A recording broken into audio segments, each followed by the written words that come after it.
All right, those of you online, let me go over just a couple of things for you this week. One, your field notes. I'm going to read those off. So again, like always, you can come into the office, pick those up, or just do it on a piece of paper. Now again, I did not receive everybody's assignments yet. I have to receive those today for you to get credit for it. All you have to do is take a picture of it, send it in to me for you to get credit. Your quiz, though, has to be taken with a parent there, okay? A parent has to be there when you do your verse quiz, so make sure of that. Your field notes, let me read off what you have, so just in case you're not able. Now, I will say this week, it's very important that you come in, though. Don't come in right. Let's see. By 3 o'clock today, I will have your quiz that you are going to take on Friday up at the office. So I would wait till after that to come in and pick your stuff up this week, or you'd have to make 2 trips to do that. So just wait till after that, but I will have your quiz ready at the office that you will take on Friday. And we'll go over that as it gets closer, but just a heads up on that. So your field notes, so I will read them off just so that you have them.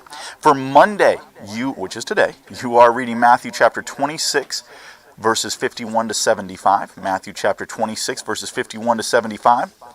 Tuesday, Matthew chapter 27, verses 1 through 26. 27, 1 through 26.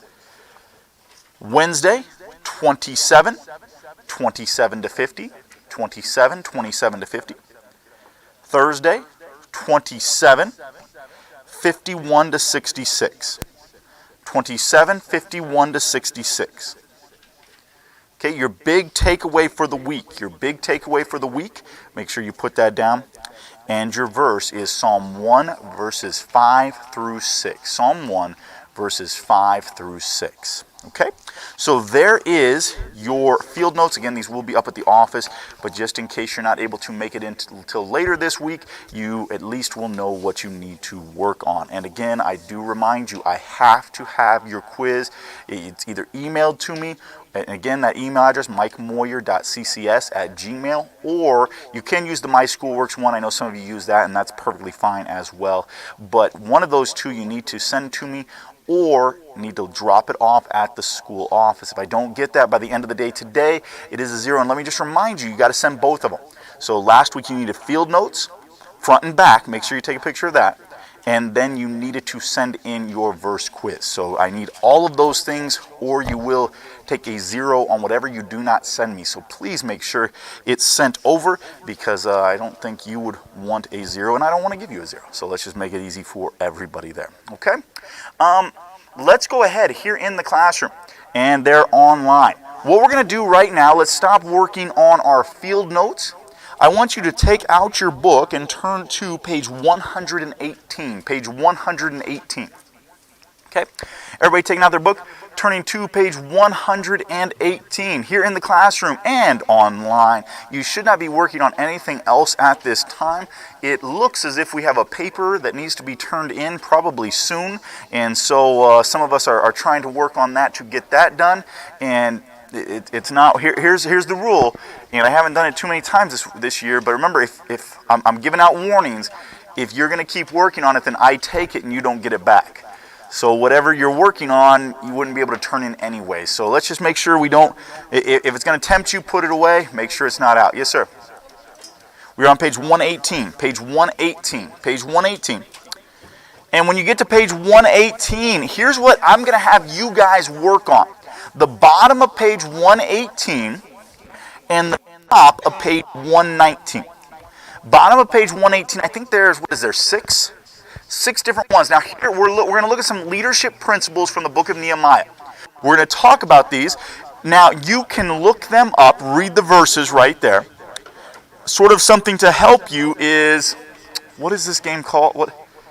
I don't know what it's called. Whatever it is, where the words are scrambled on the word is scrambled on the right side there, and so that would make up your word. Okay, so if that helps you too, for me, I don't know if anyone else is like me, I'm not very good at unscrambling the words and figuring out what they are, so that would actually confuse me more. So if it does confuse you, don't even pay attention to it. But get out your Bibles, you're going to turn to the book of Nehemiah, okay, Nehemiah. And in Nehemiah, you are going to read the verses, see the verses that are listed there for you. And that will give you a leadership principle. We're going to discuss those in just a moment, but that will give you a leadership principle that we will look at in just a moment there. So page 118, 119.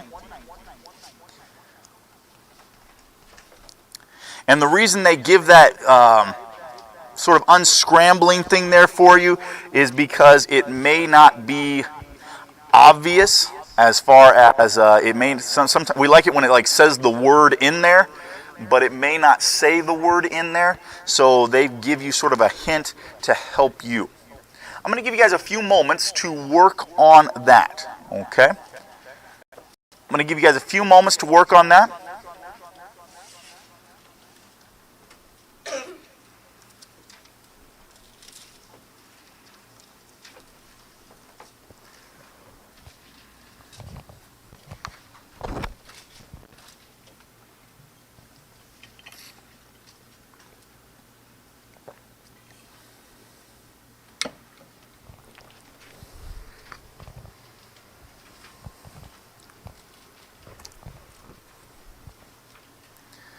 So you should be working on page 118, 119. Of those you might be able to get without looking. I think several of them you probably are going to have to look a little bit just to get an idea of what kind of words you're looking for.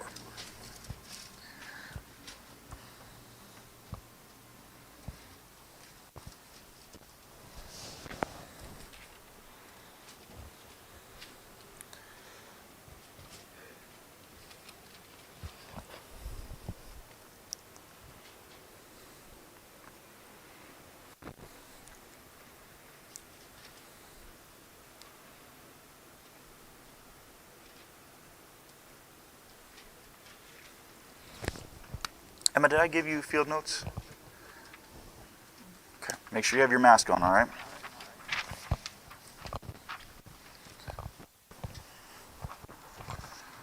So, as you walked by there.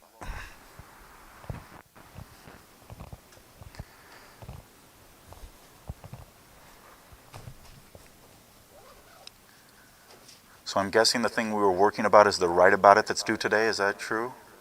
All right, all right. I saw it up here now. It all makes sense.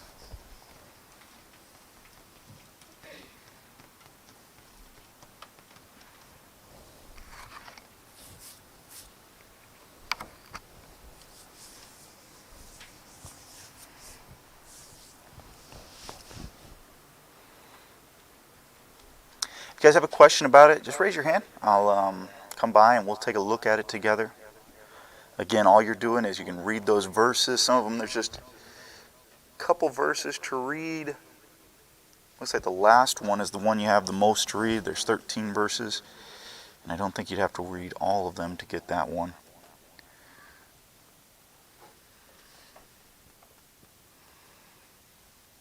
Sir?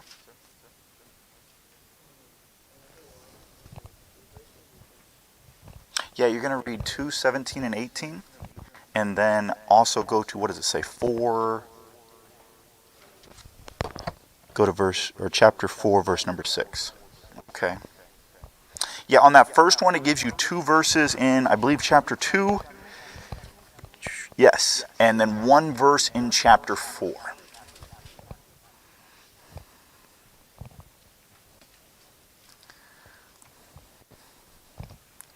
By the way, a good question, just to help you guys understand when they're writing it, see how in between those two, they put the colon right there? Or semicolon, I'm sorry. Semicolon. And that's when you're listing verses, and see how they broke it up there? And you want to break it up but not write Nehemiah again? You would just put that semicolon, and that means go to chapter number 4. Okay.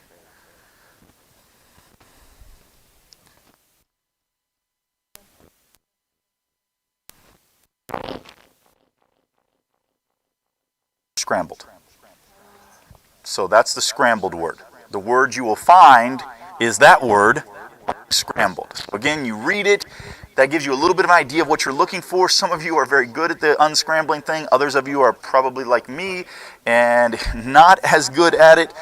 But at least it gives you a little bit of a hint as far as if you're on the right track or not. Take it off the top of the paper so I can see it. You'll write in the answer, and to the right gives you the answer, just all scrambled up.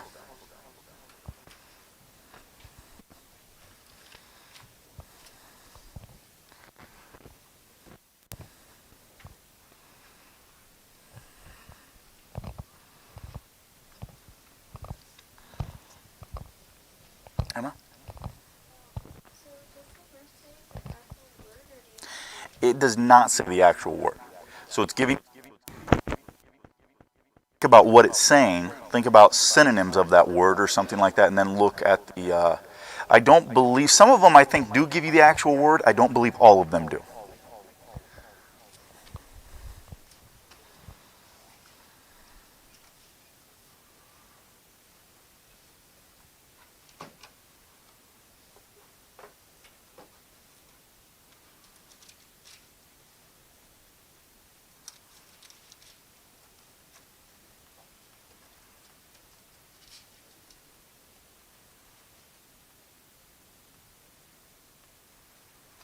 If you are online, go ahead and sign in for me right now. All right, let me know that you're here. If you're online and watching, let me know that you are here. All right.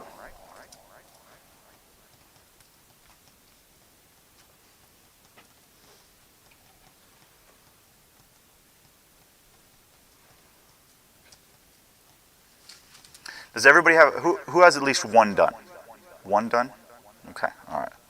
Anybody have 3 or more done? All right, so it's stumping us a little bit more. That's all right.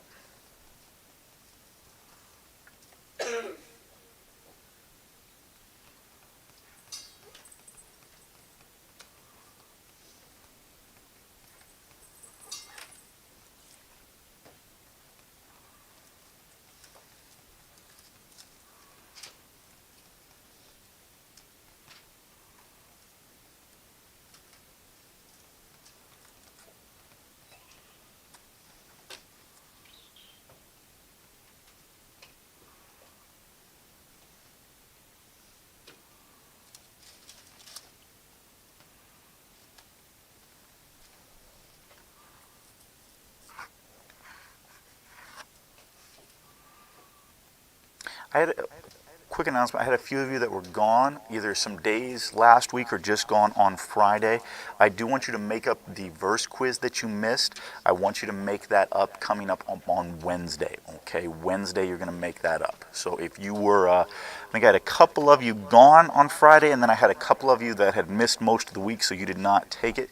And so if you that either one of you fall into either one of those categories, Wednesday is when I want you to make up that verse quiz. And again, that is Psalm 1 verses 4 and 5. Psalm 1 verses 4 and 5. If you have any questions on that, see me and we'll make sure to get that.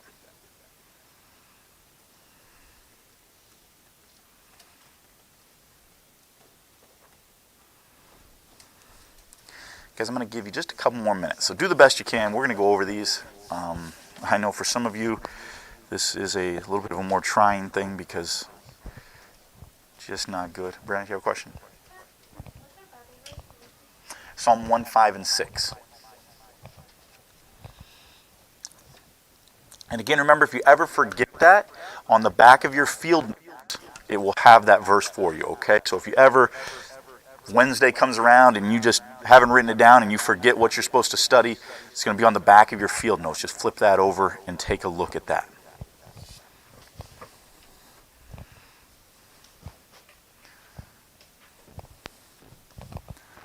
Interested in what God thinks about you? Are you more interested?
After class. Can you wait till after class?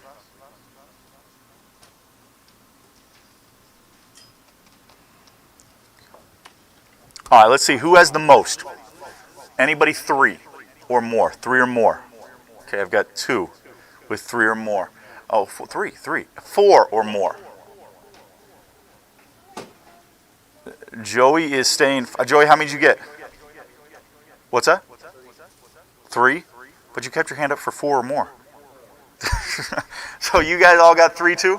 Okay, all right. So we got some of them with 3. Let's go ahead. We're going to take a look at this. We're going to review really quick just to make sure that we're ready. Let me go over this. I'm sorry, almost forgot. We'll go over this in more detail tomorrow. This week, Thursday is going to be your verse quiz. Okay, Psalm chapter 1, verses 5 and 6. That'll be Thursday. Friday, you will turn in your field notes to me, and we are going to take a Bible book quiz on Friday. So Thursday is your verse quiz. Friday is your Bible book quiz. We're going to go over the questions on there. I will tell you some of the questions that you're going to see on that Bible book quiz you've already seen. We're going to go back to the difference between Israel and Judah. Some of that information. And that's a very important time. I want you guys to sort of understand that. So we're going to have, capital of Israel, capital of Judah, those types of questions. So you've already had those. We are going to add some other ones. And let me real quick go through these, because one of the questions, or 3 of the questions that we're going to have, you just wrote down in your notes a couple days ago. Nehemiah, we lived in Susa. Remember, is the cupbearer to King Artaxerxes. And remember what that job is. That job is he was basically he would taste the food, not to see if it was good, to make sure it was not poisoned. So a great job, because again, we talked about, it's not a bad job that your main job is to eat. All right, I think most of us could handle that, but a little bit more of a dangerous job. If somebody is trying to get to the king, you may be the first one to die. And so it is a dangerous thing there. He wrote the book of Nehemiah. And remember the news that he hears in Nehemiah chapter number 1. The walls are built down. And we talked about how that is more of a serious thing in Bible times compared to today. Today, the cities do not have walls. We don't have like the fort type things that they used to have because of... And by the way, why is it that is no longer a thing? Why is that? Joey?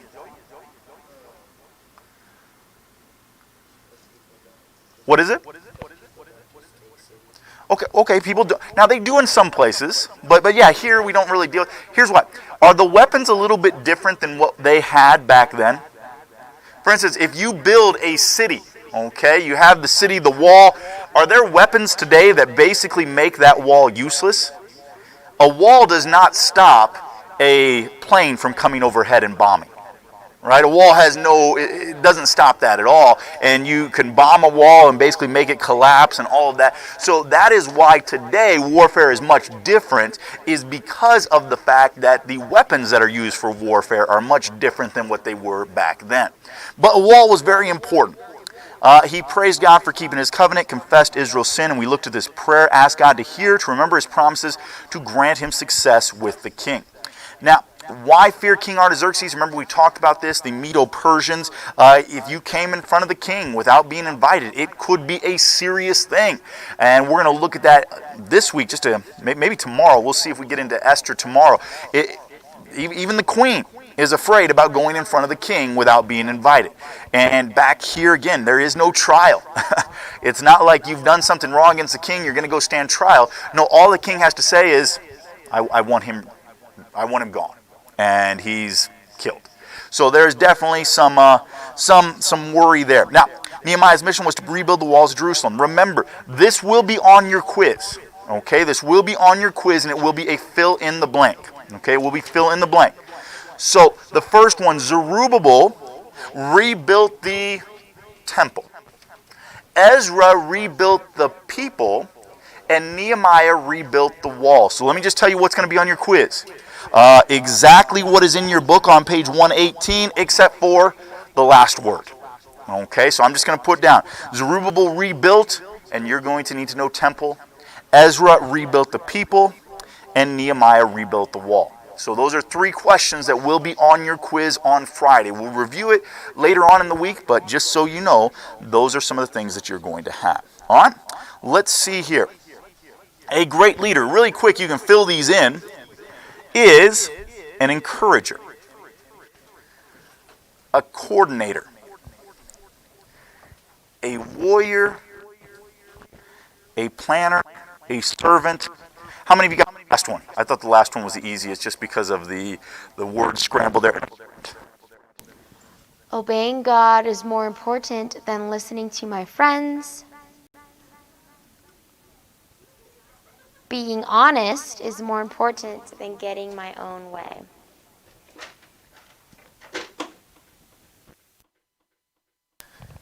And these are characteristics of somebody that is a leader. If you go to the bookstore today, how many of you enjoy going to a bookstore today? Anybody, you guys like going to bookstores, different things like that? I do. And I like it now because Amazon, you can just go on your Kindle and the bookstore's right there, so you don't have to go anywhere. But you can go to a bookstore. One section of books that will always be there are leadership books. Because many times we think of leaders just as somebody that's in charge, but that is not the case for a leader. Each and every one of you, I will say this, you are a leader now, and you will be a leader in the future. I'm not saying that you're going to have a job where you are the CEO of the company. That doesn't matter. But you are a leader. Right now, you are a leader. You're like, no, you don't know, I'm not a leader. You are. You are influencing people, each and every one of you. Some of you, you are a very big leader in your house. You don't understand how much you're influencing your siblings or different people there. Maybe for some of you it's cousins, different things. You guys are leaders here. How you act, how you respond, you are leading people. And so each one of us need to understand what is the biblical way to lead somebody. And the first one that we see out of Nehemiah's life is that he is an encourager. So if you want to lead like Nehemiah, we're going to go to these next steps. First off, go ahead. You guys can write these in, then we're going to talk about each one of them. So you're on page 119. Write these in. Encourage people to use their gifts for God. This is one, especially, well, I say especially, it continues. A lot of things that you deal with as teenagers, they don't end the moment you become 20. You're still going to deal with these battles that you're facing. But to encourage people to use their gifts for God. Here is what, we've talked about this a little bit. We like to downplay other people's gifts. Why do you think somebody would like to downplay somebody else's gifts? Like, let's say they're a great musician. And all the people that believe they're great athletes are like, music, who really cares about music? And all the people that are artistic look at the athletes and are like, anybody can throw a ball. You know, like that's just a sort of a mindset that happens. Why do you think that is? Think about it. Why do you think that people like to downplay other people's gifts and abilities? Rihanna? There it is. There it is. So they can feel better about themselves. Let me say that person in the class, and I'm not around you guys all the time, and I certainly hope it doesn't go on. But I will say this, the person in the class that is the most making fun of somebody else or downplaying somebody else, the reason they are doing that, I believe 100% of the time, I've never seen it not be the case, is because of their own insecurities. Because they are insecure, they feel like they must attack somebody else to make themselves look better. You say, that's not true. How do you know that? Can I be honest with you? When I was your age, that's exactly what I was doing. Because of my insecurities. I was insecure. Let me help you out. Each and every one of us are insecure in some area. Now, some of us were not insecure in the same area, but we all have insecurities. You say, I'm not insecure at all. There are things that you would not want anybody in this room to know about. There's the area where you're insecure. That's the area. And so when I was your age, here's what I would do. There were guys in my class, we would just make fun of them. Why? Because of my insecurities. That's me. I was insecure, so I saw somebody else. When I was your age, I was insecure. I'll tell you some things I was insecure. I was insecure about my weight. All right, I've got to be honest. When I was your age, I like especially 7th grade, I was sort of a little bigger. And so I would make fun of, and you know who I made fun of? There was somebody that was bigger than me. So I would make fun of them. Why? Because it made me feel better about myself. I would tear down other people because I was insecure. I like sports, but I wasn't that great at them. And so somebody else, I would tear them down. Why? Because it made me look better. And whatever I could do to make myself look better is what I was trying to do. Because of my own insecurities. That's not a leader. That's not a leader at all. That's somebody who's only concerned about themselves. And that was me. I'll tell you, the moment it switched for me, and I wish I could tell you from this moment on, the rest of my life, I've never dealt with trying to make fun of people, different things like that. But it was probably 8th grade. And I remember the kid's name. The guy's Danny. That was his name. And he was the guy we just made fun of. And I remember walking by one time, and Danny was still in the classroom, and seeing him crying. And at that moment, I'm like, you are an idiot. Because here you are, you're making fun of somebody because of your own insecurities, and you're destroying somebody else just for yourself. How dumb is that? And that was really a moment in my life that helped me understand I don't need to make fun of somebody else because of my own insecurities. I don't need to bring somebody else down to make myself look better.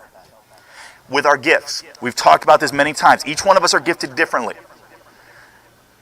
But your gift, whatever God gave you, whatever ability He has, that's yours. And I may not have the same gift. Man, we could go around this room and you guys share with me what you believe your gift is. Some of you are like, I don't have one. Oh, yes, you do. But whatever it is, chances are it's not mine. And some of you, I see you draw sometimes during class. And you can draw a lot better than I will ever be able to draw. A lot better. Some of you, just different things. We could go around the room. But that, because you can do that better, does not mean, first off, that you're better than anybody else. And second off, that I need to tear you down to make myself look better than anybody else. That's just my insecurities. So we encourage people to use their gifts for God. Here's what a leader does. A leader doesn't find your gift and look to exploit it. Make sure everything's put away at this time, all right? He doesn't do that. A leader finds your gift and looks for ways to help you get better at that gift. I'm not looking for your gift to see, hey, here's one of the things I like to do is find out your gift. You know why? It gives me something that I can talk to you about. Because what you're gifted about, you're usually passionate about. There's a guy I went out to lunch with Friday, and he is passionate, he's gifted with technology things. He's always telling me like what he created, and he got this robot for Christmas that can has a claw on it, can go and pick, and he's telling me all these things, and he's telling me how he's going to add lights. He's telling me all these things about it. Now to me, I do not have the ability to do any of that, and I got to be honest, some of the time he's talking about some of this stuff and I'm like, I don't know what he's saying, but he's passionate about it, so I'm going to talk to him about that. It may not be something that I am passionate about, but it is pretty cool. And so just find out, what is that person passionate about? And that gives you something to talk to that person about. To be able to have that friendship. Help people work together. Help people work together. What we want to do as a leader is getting everybody to work together. On a team. Some of you guys play sports. One of the most important things that you can do in sports is to work together. Especially, there are some team sports where it's not as important, but especially the ones we play here are very important. You look at basketball, football, volleyball, all of those sports, it's very important that you play together as a team. I've been on teams where not everybody was on the same page. There was one team in particular I was on. It was probably one of the best teams I was ever on. We won nothing. You know why? Because we didn't work together. I think we were better than a lot of the other teams I was on, but we didn't work together, and because of that, we didn't accomplish what we needed to accomplish. You want to be a leader, you help people work together. You fight for God's truth. There are some things that are important to get, I don't know if worked up is the right, but to stand up for. One is the truth of God. There are some things that I don't need to disagree with people about and be really passionate about. Some of you in this room, maybe sports is a big thing. Some people are crazy when it comes to sports. And you guys know that, right? There's people where college kids miss a field goal and they get death threats. Like, what's up with people these days? Like, does it really matter that much? But I mean, they everything is based. That's not something that I'm going to. Here's the truth. Tonight, Ohio State is going to play Alabama. I'm going to watch that game. I like Ohio State. I believe they're going to lose. All right, Alabama is a better team. Now, if they come out and play a good game, they've got a shot, but they've got to do everything right. But tomorrow morning, I'm not going to walk in this room and be throwing things around if Ohio State loses. Okay, I'll get done with that tonight. No, I'm just joking. I'm not going to do it tonight either. Because it's not, I like it. I enjoy watching it, but I'm not going to be. And by the way, with sports, why do you not need to be? You can't do anything about it. Some of you that are into sports, you know what I'm saying. If your team's doing well, any of you ever done this where you don't get up? You ever done that? Like you're sitting down and you don't want to move from that seat because you're like, if I move, then the team's going to start doing bad. Like, I mean, that's how some people think, right? Some people have like their lucky socks. And if they don't wear these socks, then the team does not win. I'm going to tell you a secret, okay? It does not matter what socks I wear tonight. Ohio State, who is, I believe, in Miami, it has nothing to do with what's going to happen to them. Right? But if people get passionate, and it's okay to be passionate, I'm not saying that. But I'm saying when I'm going to disagree with people, there are some things that are important, there's other things that are not. And I've got to discern which one those are. Work according to God's plan. Work together. This is a big one. A leader is a servant of others. This is where it goes against the norm. What do we think of leaders? If I'm a leader, then you're going to serve me. God says, no, if you are the right leader, you are going to serve others. It's a term that we have called servant leadership. I'm going to help you. Even though I may be the leader per se, I'm not going to say, I'm the leader, you serve me. I'm the leader, so I'm going to help you. And then be a friend to the weak. Be a friend to the weak.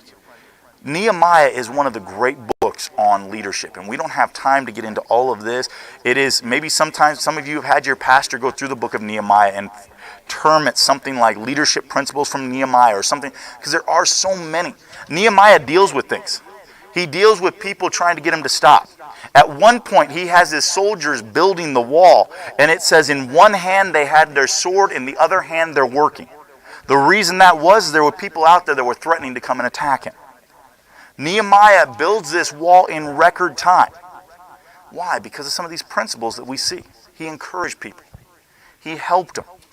He stood up for what was right. There was right here, and people were trying to go against it. And he worked according to God's plan. He got everybody to work together. But here's an important one. He's a servant of others and a friend of the weak. Tomorrow we will take a look at the book of Esther. So we'll look at that tomorrow. You guys can be dismissed. And online, again, I believe I've already said it. Hopefully you picked up your plan this week. You have verse quiz on Thursday. Friday will be your book quiz. Make sure that you're prepared for both of those. If you have not gotten into me the assignments that were due on Friday of last week, those need to get to me today. Very important, or you will take a 0-4. So make sure to send those in. Thanks, guys, and we'll see you tomorrow.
Good morning, DLs.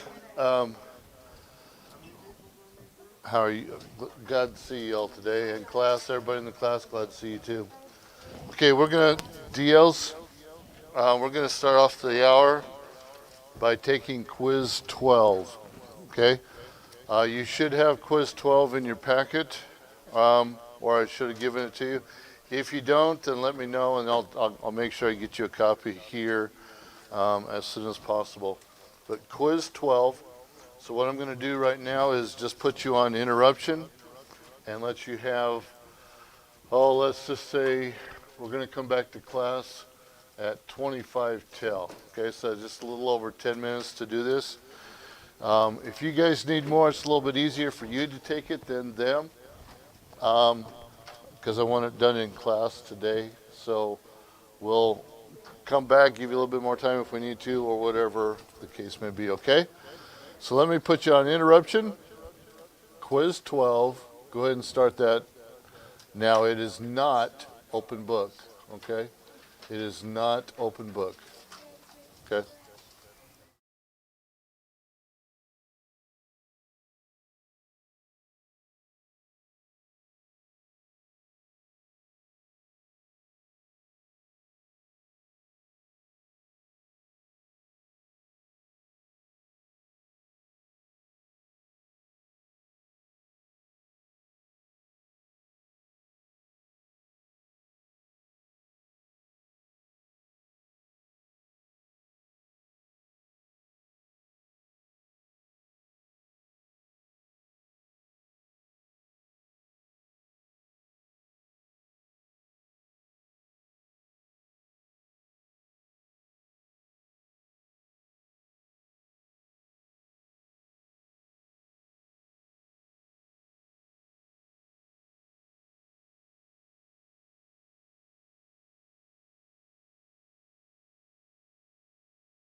Okay, welcome back, DLs.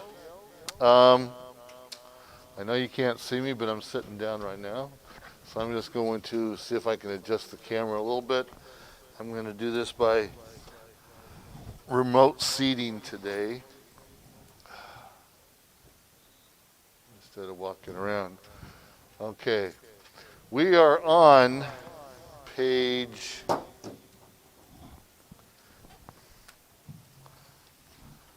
6 of your notes, lesson 61. Okay, we've been talking about the geologic column. Okay, the geologic column is just a layer of fossils, sediments that are supposed to represent a chronological time frame for the various things that are in there. Okay, and as we've found out that the geologic column is not accurate, okay, because of excuse me, just because of catastrophes that have occurred. Obviously, the biggest one, Noah's flood, and just different earthquakes are a big hindrance to this because it makes the earth shift itself. But the geologic column is just a picture, a representation of where things would be fallen into place, and that's how they can kind of start putting some dates to them, some ideas of what came first before another fossil, whatever.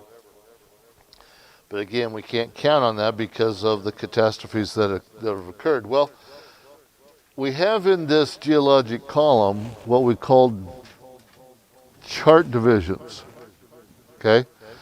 Chart divisions are the divisions of the geologic column from the longest to the shortest realm. So you're going from eons to eras to periods to epochs. Okay? So you're going from a long period of time down to a short period of time. So it's kind of like an upside down pyramid, or if you want to reverse it, it's a pyramid going upward. Our first category is the eon. Our first division is the eon. That's the largest division of the geologic column. In this category, you have two eons. Phanerozoic.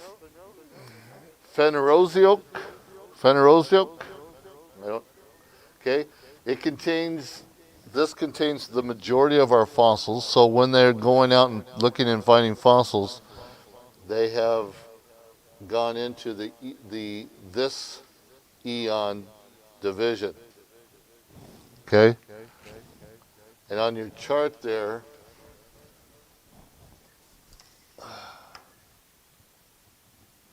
just gives you. I know that there's probably more on this chart on the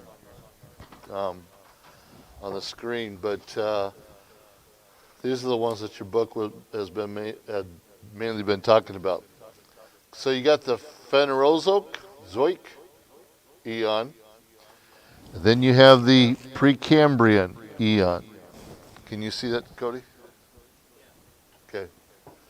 The Precambrian eon contains 3 eons, which means before Cambrian. Okay? So before. And that's why on that chart you see some different 3 more eons in this one. Okay? Your second division is your eras.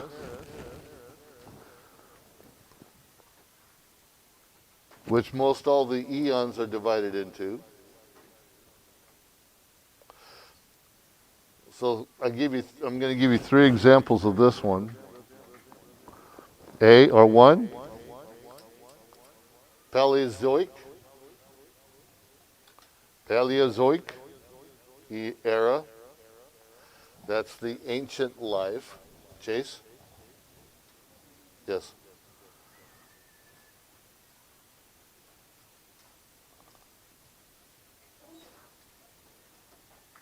Number 2, not going too fast, am I? Number 2 is the Mesozoic era. That's your intermediate life.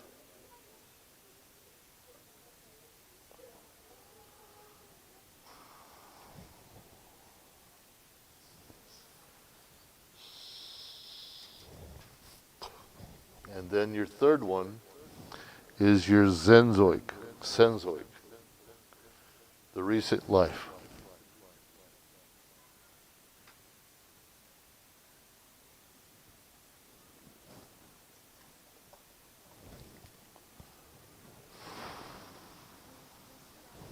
Yes.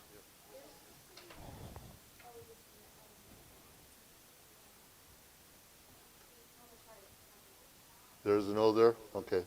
My bad. Cenozoic. There should be an O between the N and the Z. Yes, ma'am. Yeah. Emily, I think it was you that sent me a request to have the notes sent to you. I am working on that, okay? I'm just trying to figure out how to get them sent to you via your Gmail address. But if there's another way, if there's a way I can text them to you, it'd be easier. You just let me know. But we'll get those sent to you as soon as I possibly can, okay? So I'm working on it. Haven't forgot you. At least I think it was you that sent that request to me. Okay? Okay. Then, so you have your eons, you have your eras, then you have your periods.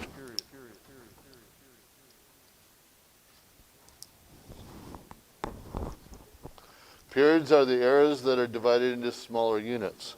Okay? So all we're doing is taking the sections and dividing them into the other categories. Periods. And then, letter D, you have your epochs.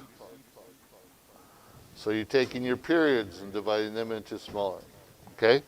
This is the same scenario as taking a year, dividing them into months, dividing the months into days, or weeks, dividing the weeks into days, dividing the days into hours.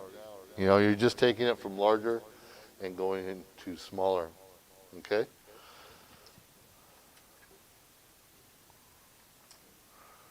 Purpose of all this, so they can start giving the fossils that they find a fairly close, and I say fairly close because a lot of times it's not, but a fairly close, accurate age of that fossil.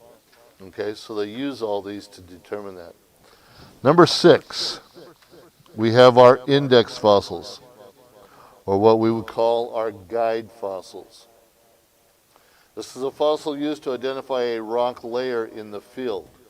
Okay, so as they're out there and they're digging down and they start seeing these layers, well, they're using the index fossils to determine this. Okay. So, as we've talked about with the geologic column, it's something that can't be accurately counted on all the time. Okay? Well, number 7 is the problems. It's talking about the problems. So first of all, you have an imaginary arrangement. This is the complete geologic column, occurs nowhere in the world. Okay? The idea of it is there so that we can get dates to certain fossils, certain findings. But this is just man's interpretation, basically. the geologic column. A person cannot find the specific sequence of rocks at any one place. Okay?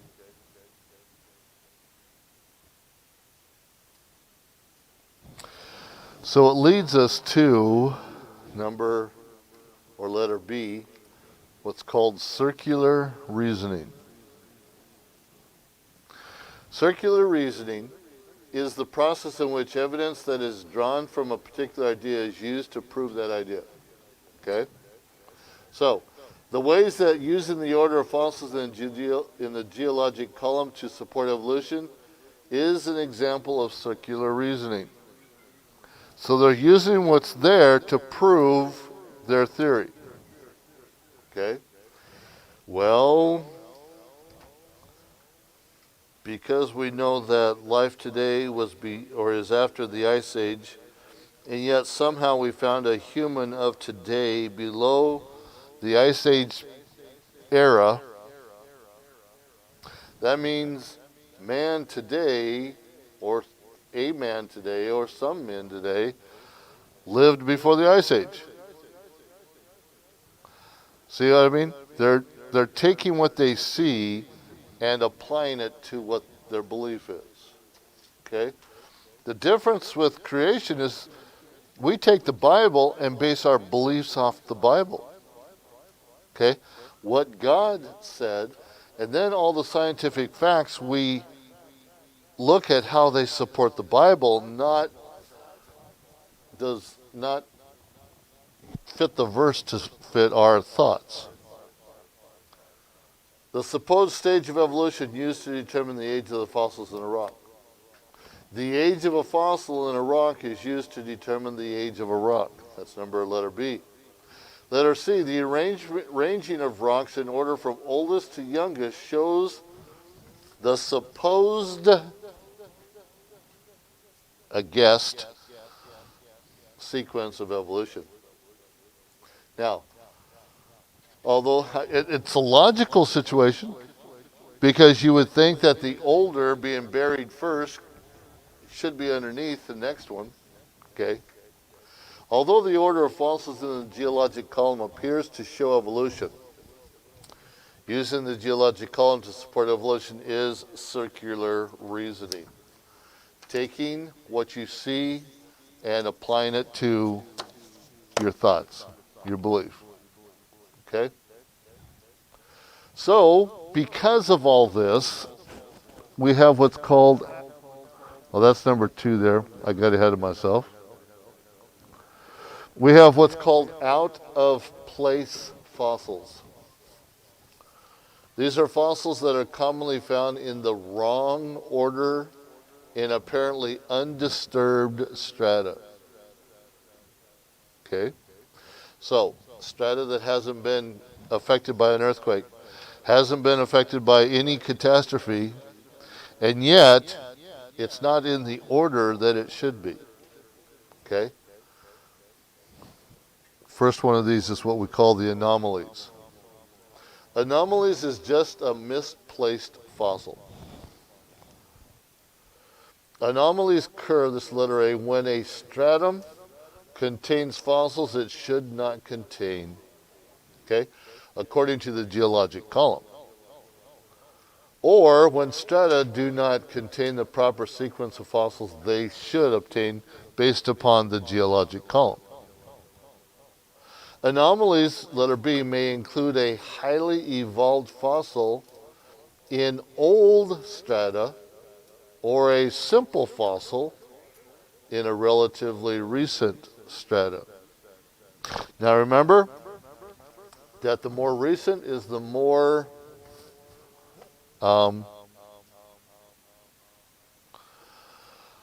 what's the right terminology there? Complex, thank you. Complex. Okay? Letter C, when these anomalies occur, evolutionists usually say that the fossils were somehow washed out of a deposit and then reburied. Reburied, that's a key word for a false statement. In another. In order for something to be a fossil, it has to be quickly buried. And if it gets dug up, then it's just an example of a fossil. It can't become a new fossil. Okay? So those are your examples of this. The modern horse found alongside or beneath their ancestors. Okay? It can't be reburied to become a fossil again. So those are out of place fossils. Then we have what's called the misplaced, whoops, I get ahead of myself with the clicker. Misplaced fossils or strata. This is undisturbed strata. Strata is the area around the fossil, okay? The dirt, the ground, the rocks, etc., that contain the creatures which are found beneath their ancestors. Okay? So, number one, according to the law of superposition, the strata that were laid down last should be on top. Okay, logically speaking. Evolutionists, number two, try to explain misplaced strata by imagining,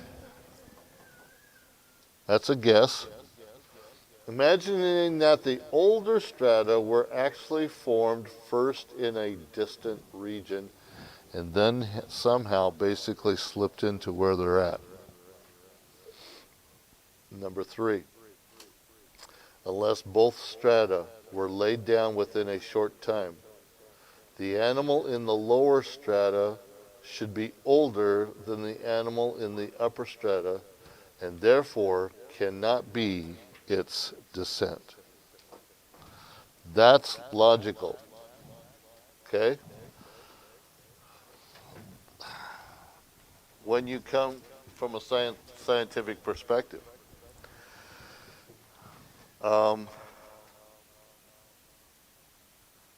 In order, this is going to sound crude, but think about this. Two people died. What do you do with dead people? You bury them. Okay? But they died 2 months apart. Okay? So, the person that died first, put him in the grave. Okay? And they have cemetery lots out there where if it's a man and wife, they can have one section of the cemetery. They just dig it deep enough to where they can lay the first spouse that died first, and then they come back when the second one dies, they put them on top of the second one. Okay? There's a cement slab that they put in between the two caskets, or the two vaults is what they call them. Cement vaults that they put the casket inside of. And then they put a lid on top of the vault, and then they put a slab on top of the bottom casket. Okay? So we have two people that died 2 months apart. The second one dies. Where do they get buried? They get buried on top of the first one, right? Okay, that's logical.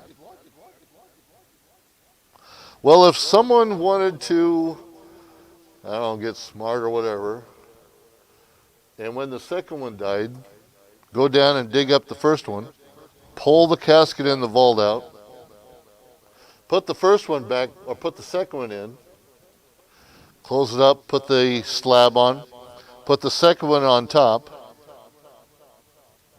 You see how ridiculous this gets? Okay? It just gets ridiculous, and that's what they try to portray.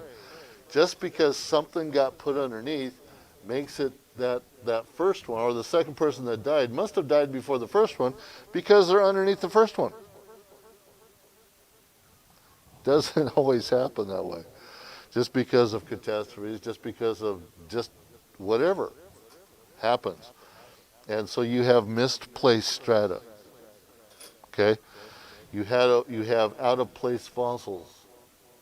Why? Nature. Nature happens. Okay? But we don't take what we see, okay, and base a philosophy upon it. We take what we see and how does it support, especially does it support creation? And can it even support evolution? Okay, so you've got to take what you see and apply it, not apply what you see to what you know, if that makes sense. Okay? Okay. Your homework tonight is just to read 134 to 137. Okay? So DLs, we're going to call it quits for just a little earlier today. So it gives you about 4 minutes to read those pages. And I bet you if you tried, you could do it. DLs, it's been a pleasure today. Come back, tune in tomorrow for the dating process. We'll see you tomorrow.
page 131 and 134. Right on the board.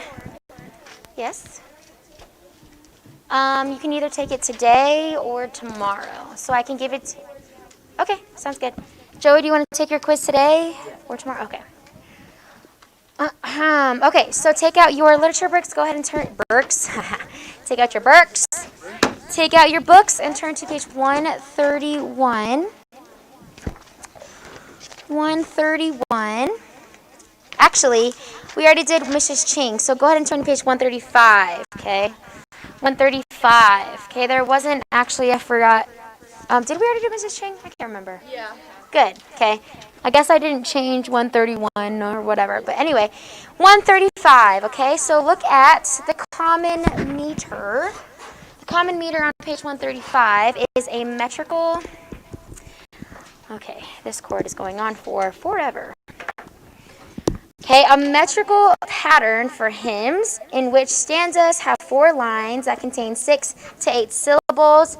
This poem can be sung to the tune of Amazing Grace. Okay, I'm not going to obviously sing Amazing Grace for you guys to the tune of this by Serve God Today, but this is the common meter. So it has 4 to 8 lines that contain 6 to 8 syllables. So that's what Serve God Today is. Look at your, you really had to stand just to get your notebook. Look at your intro. Okay, yes, Brianna. Oh. Okay, look at your intro. The common way of thinking is to put off things until tomorrow. How many of you guys like to procrastinate? To be honest, I hate doing things on time, or I hate procrastinating, but I am the queen of procrastination. So, but same thing, okay? So a lot of times, the way of thinking is to put off things until tomorrow. However, the Lord has given us today to do great things for Him because tomorrow is never promised. Every new day is a gift from God, and how we spend it makes all the difference. Are we spending our days distracted by people, activities, and other earthly pleasures, or are we spending each day to faithfully do the work that God has called us to do? At the end of our lives, the only thing that matters is what we have done for Christ. As you read this poem, think about how you spend your day and how you can serve God today. Okay, so let's go ahead and read this together. All right, nice and loudly, ready, begin. This is the day that the Lord hath made, so swiftly it's passing by. Signs of the times are very clear, redemption draweth nigh. Are we doing all we can today, serving our God and King? Have we any gifts of sacrifice before His throne to bring? Everyone should be paying attention, nice and loudly, please. When His kingdom shall unveil with glory from the sky, will we be ready to meet Him in His holiness on high? The day of His coming is so near, it's sovereignly arranged. I feel like everyone's dying off. Everyone should be reading it nice and loudly, okay? Line number 15. We must work while there is time, and lives can still be changed. Nothing's ever done tomorrow or in the yesterday. One's a vision and the other a dream. We must serve God today. Okay? So I'm not really going to try to sing this, but yes, it is an important fact that whatever we can do to serve God today, we must do it. Because putting things off today until tomorrow, there's no guarantee of tomorrow. And obviously we know that life is so short and anything can happen within a blink of an eye. And the poet, in this case, Connie Campbell Bratch, she wants us to realize that serving God today is helping us count, is making things count towards eternity. And that's the things that will last for eternity. God has given us each day to use for His glory, and we shouldn't waste it. Okay, so that is Serve God Today. The theme is Serving God. I do want you to know this line: we must work while there is time, and lives can still be changed. So go ahead and mark that in your book. That is line 15 and 16. We must work while there is time, and lives must be changed, or lives can still be changed. That's the theme, is the importance of serving God. We must work while there is time, and lives can still be changed. So go ahead and highlight that.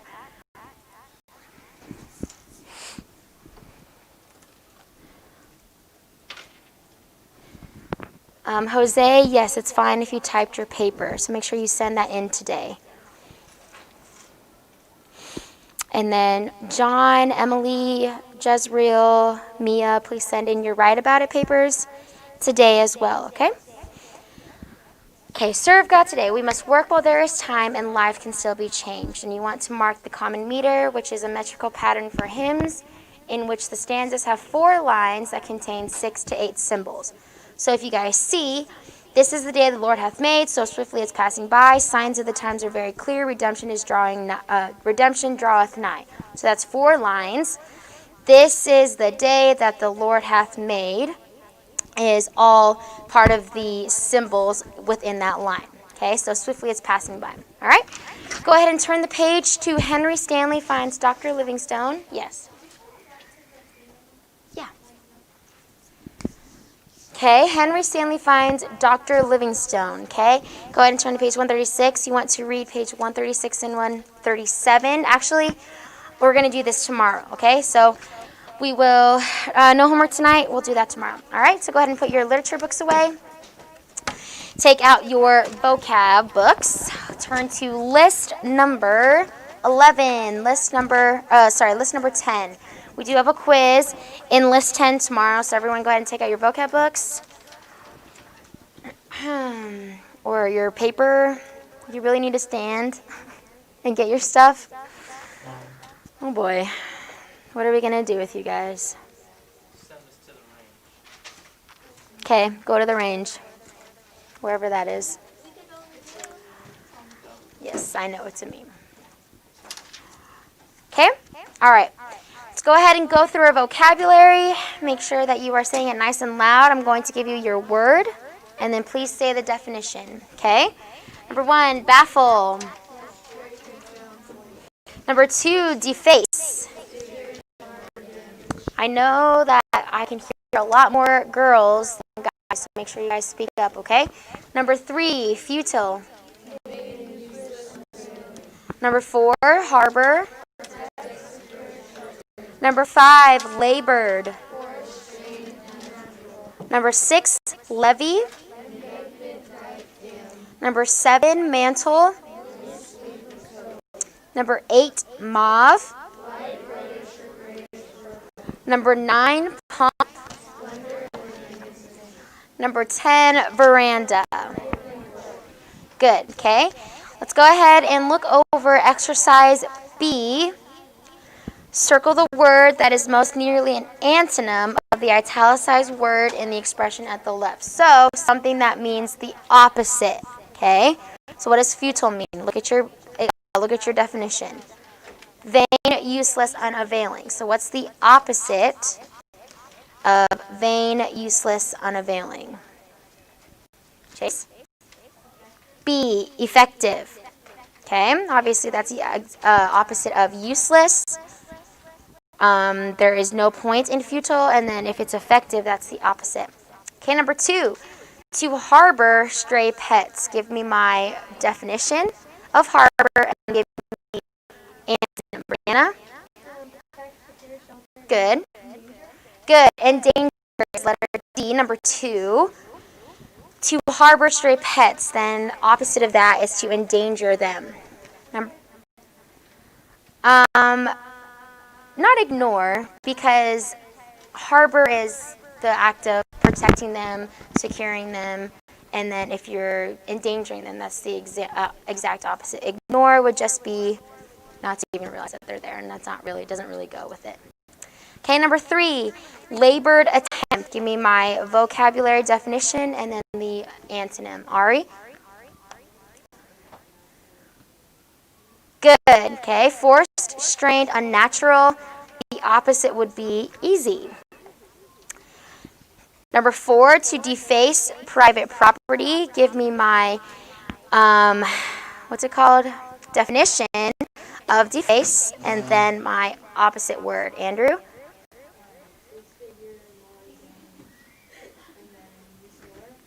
Why are you laughing? Sorry, Aaron. My bad. I didn't even realize. Aaron. What was it? Good. Restore private property. Okay? So deface is disfigure, mar, or damage private property. The opposite of it would be to restore. Okay, number 5, baffle the reporters. Give you my definition and then the answer. Jason?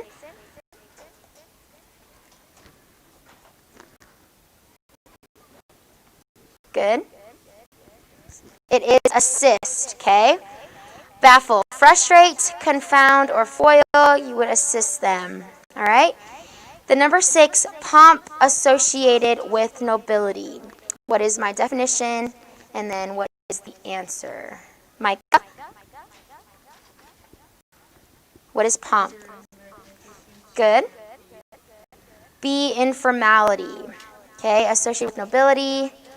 Obviously, that would be the opposite. Okay?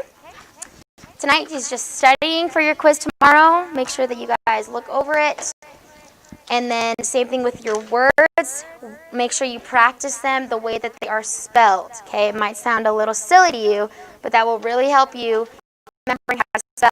Okay? So it'll be really confusing if you need to put A or E, but if you practice how they're spelled, then it will really help you. So absence, acquaintance, apparent, assistance, even though you don't say assistance, you say assistance.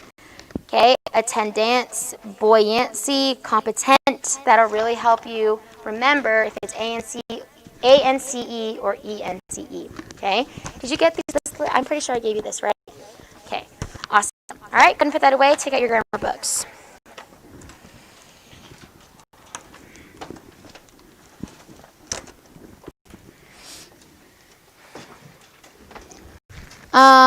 And then also, give me one second.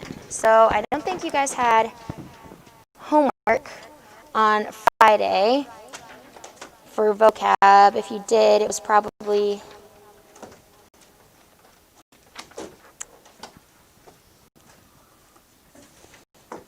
okay.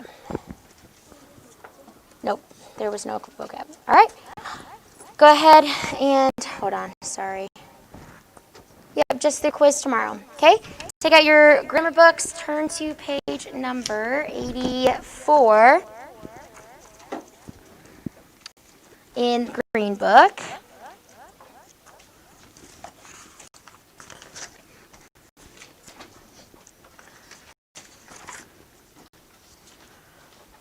Actually, have we even done principal parts yet on page 81? I don't think we did that yet. Okay, so go to page 81, principal parts in the Green Book, and then on page number, what was it? 98 in the Blue Book. Thank you, Destiny. Okay, 81 in the Green Book, 98 in the Blue Book. Okay, principal parts, talking about verbs further. All verbs may be classified as regular or irregular verbs, depending on the way that the past and past participle are formed. So with principal parts, these are the specific types of verbs within the present, the past. Check it out. Sorry. Okay. There are 4 principal parts of every verb. Okay. So number 1 is the present form. Number 2 is the present participle. Number 3 is the past. And then number 4 is the past participle. And I really encourage you guys to pay attention because understanding the present form and the past forms and the present participles really help you with finding tenses of verbs. Okay? So there are present forms. There's a present participle. We're just going to put present part. There is a past, and then there's a past participle. Okay, so there's the 4 principal parts of a verb. Okay, all verbs may be classified as regular or irregular. Past and past are formed. So or irregular. Here's how you know that they're regular. Okay? Look at number 2. Regular verbs form past and past participle by adding ed, d, or t to the present. Okay? So we just learned about, is there any tissues anywhere?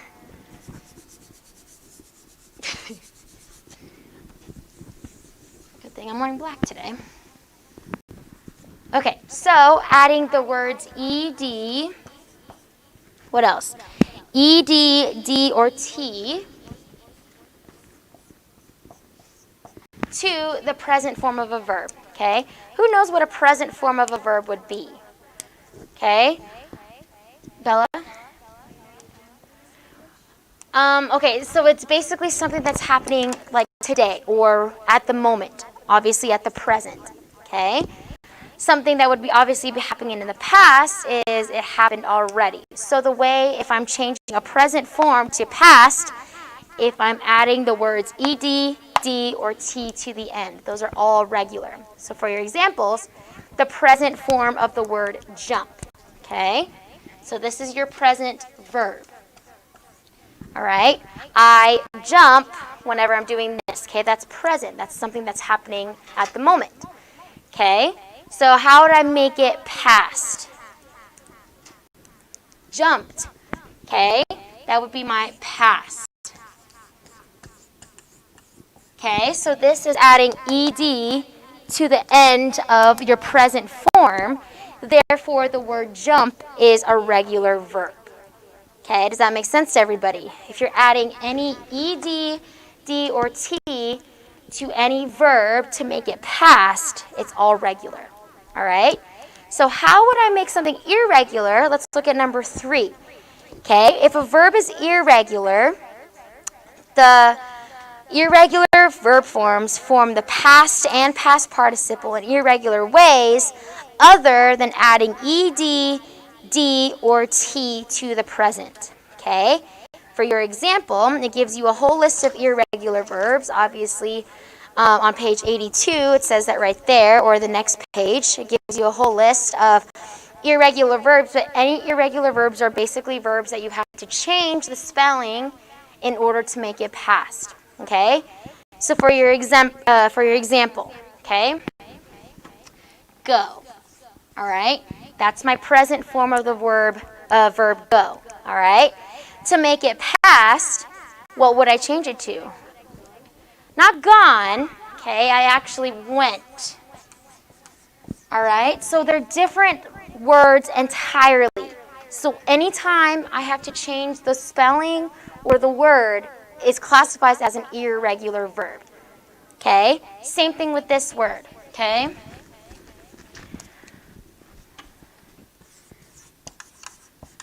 Come. Okay? C-O-M-E. Okay? How do I make it past? Emma? Came.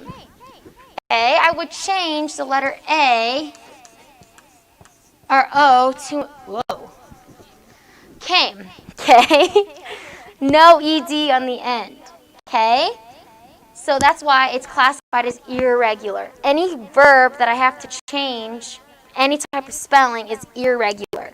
If I can add ed to the end, or d or t, those are all regular verbs. Okay? Look at number 4. Both regular and irregular verb forms form the present participle by adding ing to the present. Okay? So how I find present participles is the words ing of the verb. Okay? And with present participles, they're always going to have a helper verb with them. Okay?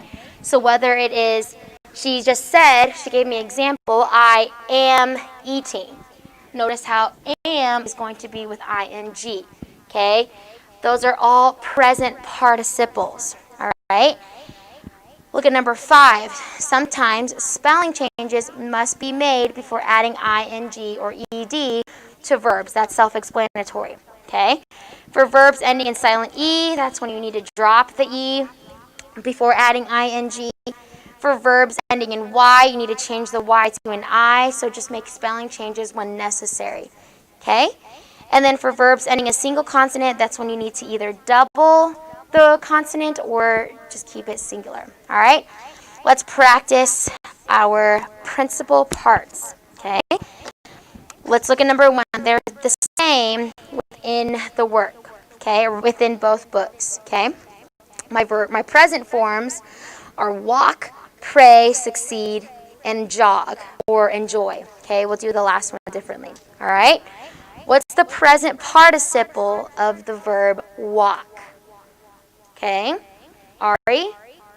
Walking. Okay, notice present participles, I add ing, so go ahead and put walking. Okay, you can also put in an X to let you know that there's always going to be a helper verb. Okay, so X walking. Okay, it could be am, it could be is. All of those present participles you're going to see with a helper verb. So you can just put an X before that to kind of train your mind that, okay, present participles, they have helper verbs. Okay? What would be the past form of walk? Cheyenne, past form of walk. Walked. Good. W-A-L-K-E-D. Okay, would this be regular or irregular, class? Regular. Good, Jasmine, because I added ed. So anything that I'm adding ed, d, or t to the end is regular. If I'm changing the word entirely, it's irregular. Okay? Past form is walked. All right? So something that it doesn't really go over with you is that the past participle always has a helper verb with the past of the verb form. So I would do jump is my present, am jumping would be my present participle. Okay. Past would be jumped, but also notice how past participles also have helper verbs with them as well. Just like present participles has a helper verb, past participles are going to have a helper verb. Okay. So I'm going to have an X here, but I'm also going to add the past with the past participle. So it would be have or has or whatever, jumped. Okay? That would be my past form of the past participle of the past verb. Okay? Same thing with go. Okay? Go is my present form. Present participle would be am what, class? Of go. What would it be? Going. Good. Okay, past would be went, but notice I have to change it again, okay? Would I say have went? Okay, what would I say? Have gone, okay? But notice how there's always going to be a helper verb with it in the past participle form, okay? Let's do come together, okay? What is my present participle, class? Am coming. Or X coming. Okay, my past is came. What would be my past participle? Who knows? Bella? Have come. Okay, or X come. All right, look at your example on page number 82. Okay, everyone turn to page 82 and then page number 99 in your grammar books. For the blue book, page 82 in the green book. Okay, look at the verb come. Okay, come, my past is came. My past participle is have come or X come. So anything that you have to change, obviously my past would be came. If I have to change it again, all of it is irregular. Okay, look at your examples. See those? All of these you have to change. Okay, look at your verb or your present form of beat. Your past is still beat. Your past participle is have beaten. Notice you're not going to say beated. All right? Begin, began, have begun. All of those are changing, so those are all irregular. So if you want to look at these and be familiar with these will really help you in noticing irregular verb forms. Okay? Let's look at number 2, the verb pray. What is the present participle of the verb pray? Emma? Praying. Okay, X praying. What is the past of pray? Joey? Prayed. Good.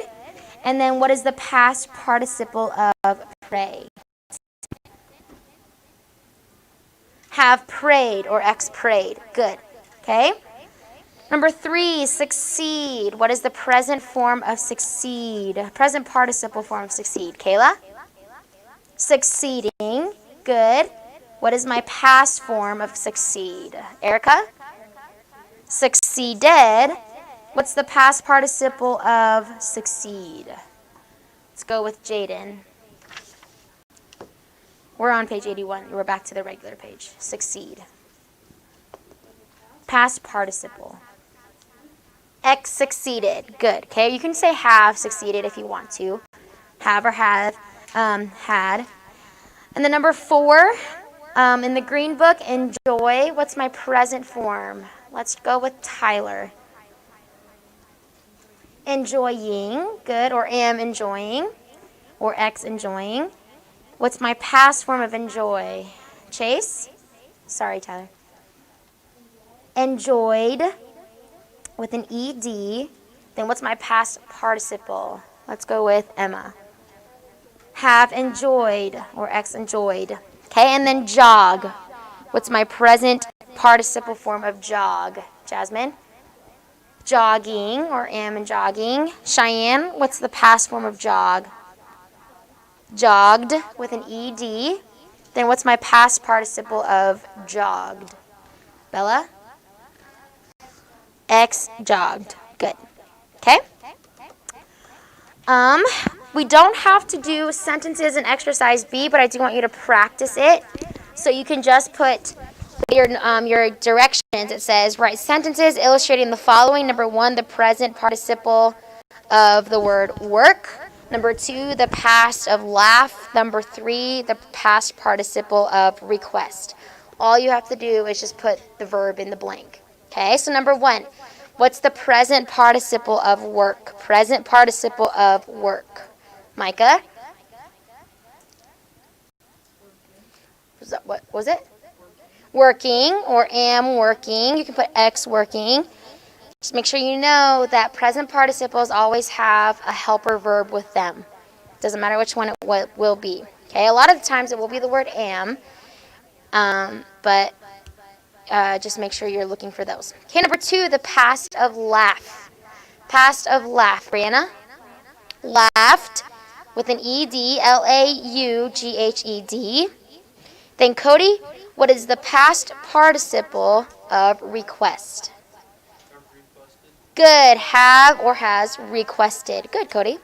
Okay, so make sure that you are looking at those. Okay, looking at those. All right. Principal parts number 2, go to page 83 and then page 100. Page 100 in your blue book. Page 83 in your green book. Look at number 6. Do not confuse the past with past participle.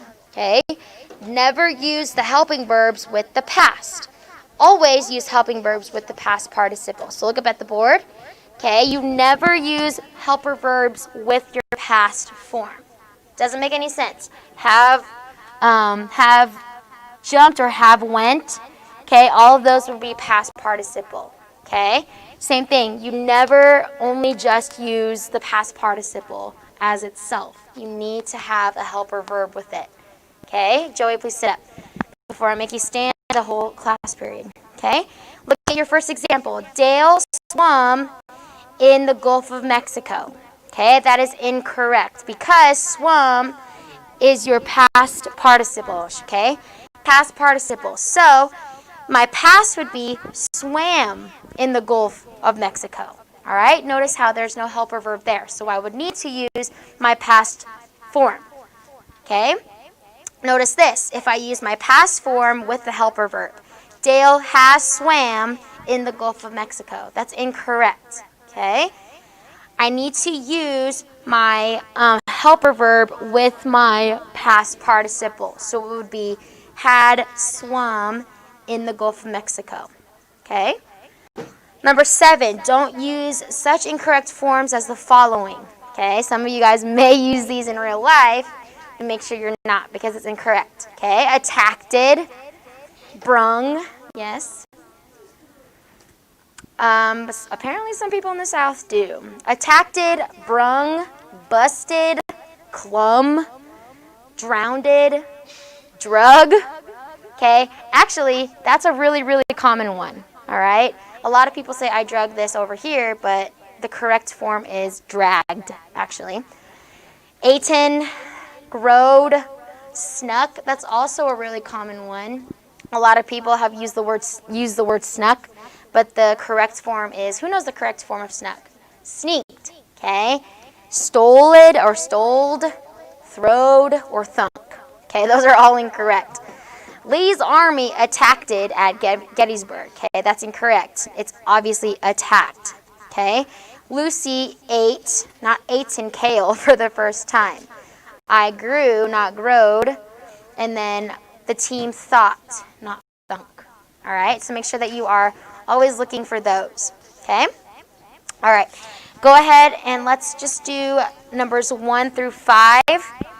On exercise A right now, and then finish exercise A for homework tonight, okay? Actually, we're going to go through the exercise, and whatever we don't get done, just finish exercise A, okay? So looks number 1. Jonah brought or brung his homework with him to class. Who knows this one? Cody?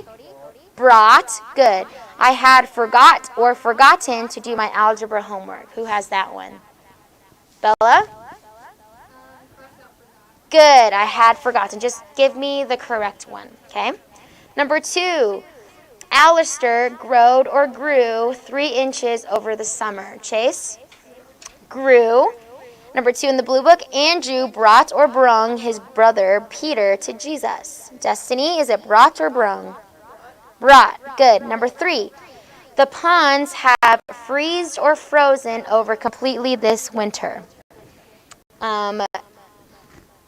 Hudson, number 3.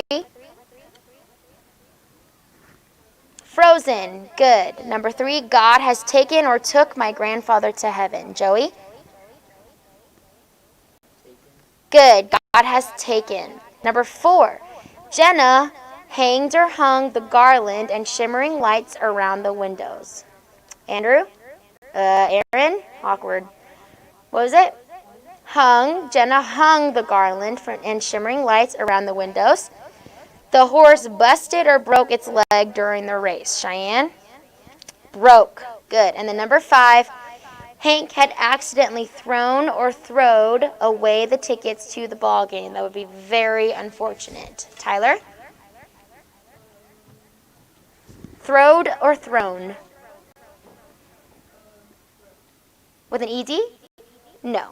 Okay, that one would be thrown. Notice how that's one of the words listed to not use. Okay, so that would be thrown. And the number 5 for the blue book, the Hebrew children were attacked or attacked by the Amalekites. Ari? Were attacked. Awesome. Okay, so go ahead and finish that exercise for homework. This distant learning, yes, I will put that in the chat, but make sure that you guys turn in your write about it. Yes, and then you can write about anything, but I do want you guys to, if you guys don't have an exciting story to tell, then you can make it up, but it has to be personal experience. But if you don't have any exciting personal experience, then you can make it up. But if you have not turned that in yet, go ahead and turn it in. And then tonight is to finish exercise A. Okay, are there any questions? Awesome. Okay, go ahead and sit tight for about 3 more minutes, and then you guys will be dismissed to lunch.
All right, we are going to finish up going over homework 4.2. I've already changed my lesson plans for this week.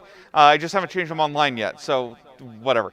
Google Classroom is correct, because that's the important one, as far as, you know what I mean, as far as like making sure that everything's on schedule.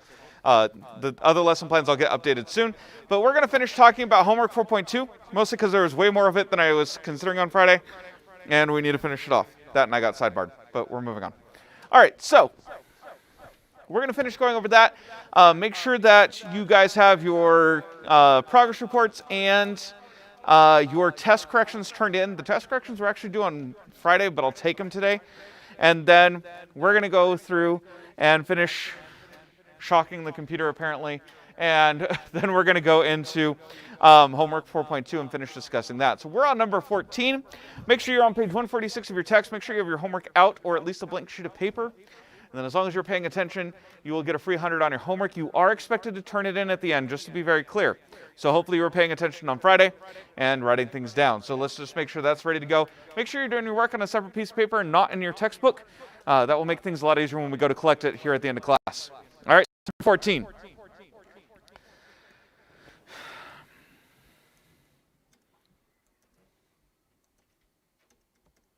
There we go. Number 14. When a number is decreased by 2, the result is the product of 2 and 6. What is the number? So first of all, what should I use for the number? N, sure, why not? So let n be the number. And so if a number is decreased by 2, so how do I represent number decreased by 2? N minus 2. The result is, so equals. Okay, makes sense? All right. The product means times. So I'm going to have 2 and 6. So 2 times 6. Keep in mind you need parentheses or a raised dot between two numbers if you're multiplying them, because if you just write two numbers together, 26 is not 2 times 6. They're very different things. Okay, just throwing that out there. So now that is our equation. That's actually our first answer. And now let's go ahead and continue on here. First thing we need to do is we need to go ahead and say that n minus 2 is equal to 12. We simplify first. Then we need to get rid of that negative 2. How do I do that? I add 2. Good. We're sounding a lot more confident today. So we're going to add 2 to both sides. And n is equal to? Good. All right. Let's go on to, oh, sorry. And then this is also part of the answer. Number 15. All right. 2/3 of a number is 5 less than 11. What is the number? So let's first of all create our equation, if we will here. So 2/3 of a number, how would I represent that? 2/3 n or x or whatever other letter you want to use. We're going to keep using n. So 2/3 n is, means, equals 5 less than 11. So first of all, what operation? Subtraction. In order or reversed? Reversed. So 5 less than, so it's going to be minus 5, and then it says 11. Okay, 5 less than 11. All right, good? Cool. What's the first thing I need to do, class? Figure out 11 minus 5. I think most of that was you guys figuring out how to word it. So we have 2/3 n is equal to 11 minus 5, which is? Yes. I don't know why my brain just froze there for a second, but anyway. It's just, don't worry about it. All right, how do I get rid of the fraction? Flip it. Good. So we're going to multiply it by 3 over 2. Multiply by 3 over 2. 2 goes into 6 how many times? 3, thank you. And 3 times 3 is? 9. So there's where they're going with that. N equals 9 is the correct answer. And there's my equation. All right. So that finishes up the first page of homework 4.2. Are there any questions so far? Awesome. Let's go into number 16. Number 16, we are given the equation 2n plus n minus 4 is equal to 8. And I'm in the way, so I'm just going to go ahead and just move myself to this side at this point. I don't even care. All right. 2n plus n minus 4 equals 8. What is the first thing that I should probably tackle here, Jason? There's something I should do before that. Jasmine. Add the n's together. Good. So first thing I'm going to do is I'm going to make this 3n minus 4 equals 8. Now you are right. The first step to solving this is to take care of the 4. And we do that by adding 4 to both sides. Okay? And good, 3n does in fact equal 12.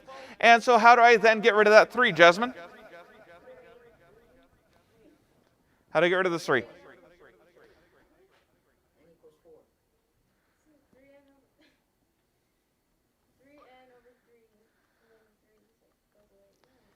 Yes, and so then n equals 4. That is correct. All right, how are we doing? I'm going to start going a little faster, okay, because I think we're starting to get the hang of it. If you get stuck, raise your hand, okay?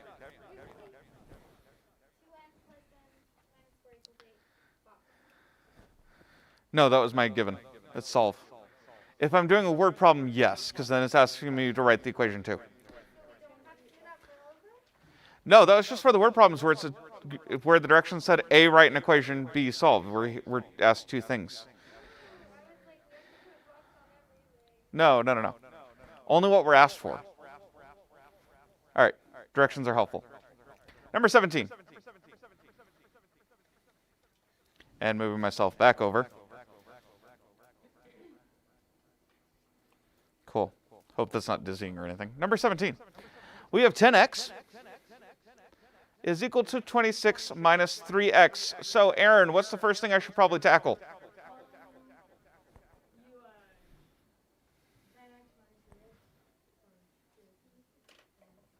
Huh?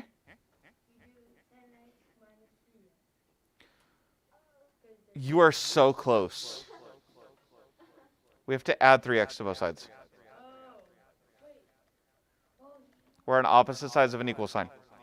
So that gives us 13x is equal to 26. Okay, does that make sense? Okay, that's something we have to take care of. Now what do I do?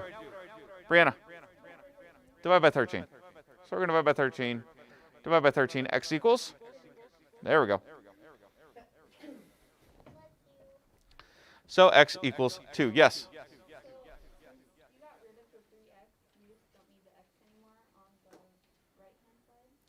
It's not that I don't need it, it's I've subtracted it out so it's no longer there. Technically what we end up with is 26 plus 0x, but 0 times anything is 0. So we're adding 0, which is nothing. It doesn't matter. 0 is signless. Whether you add or subtract 0, it's nothing. It is incorrect to say 0 is positive or negative. 0 is the boundary. It's not just neutral, it is the boundary. The second you're on one side, it's okay, it's like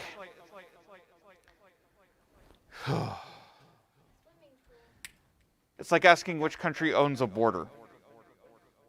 You know what I mean? Like, for instance, the US-Mexican border, okay? Neither. That's the point. It's the line. Okay? It's not like it's infinitely thin, but it's the line. Okay? So, like, if the U.S. wanted to build a wall there, you would have to build it on our side of the line. Otherwise, it's a declaration of war. Because we're invading. Okay? Does that make sense? So, that's the idea, though. Okay? It's like, it's one of those questions. 0 is the border between positive and negative. Huh? Negative 0 is incorrect. Positive 0 is incorrect.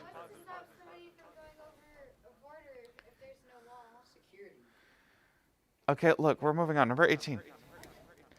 Number 18. This isn't meant to be a political discussion. It was just an analogy. Sorry. Number 18, goodness, is 7 times 6 plus 4 is equal to 9k plus 1. Okay? So, first thing we need to do, that's not 0.6. That's just 6. Okay? My pen likes to make random dots in places. It's all kinds of fun. All right, so what's the first thing we should probably tackle? Yeah, let's go ahead and start simplifying first. So 7 times 6 is? Cool, thank you. 42 plus 4 is equal to 9k plus 1. I should probably take care of the 42 plus 4 first, and we get 46 is equal to 9k plus 1. Now I can start solving. So what's the first thing we're going to do? So we're going to subtract 1 from both sides, and we're going to get that 9k is equal to 45. I swear that's a 5, promise. Ugh, I just made it worse. All right, then what do? Divide by 9, and k is equal to? K equals 5 or 5 equals k, doesn't matter. No, we tend to give our answers in K equals, or like the letter equals. But technically, it's fine. There you go. If that makes y'all feel better. That's not a negative, by the way. That's a stupid pen dot that I can't seem to stop doing. It's really sensitive and really not at the same time. All right, we good? What? Okay, yeah, what about it?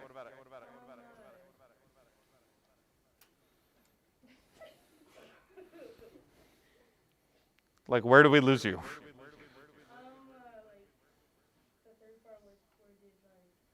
Here? Okay, we had 3 times n.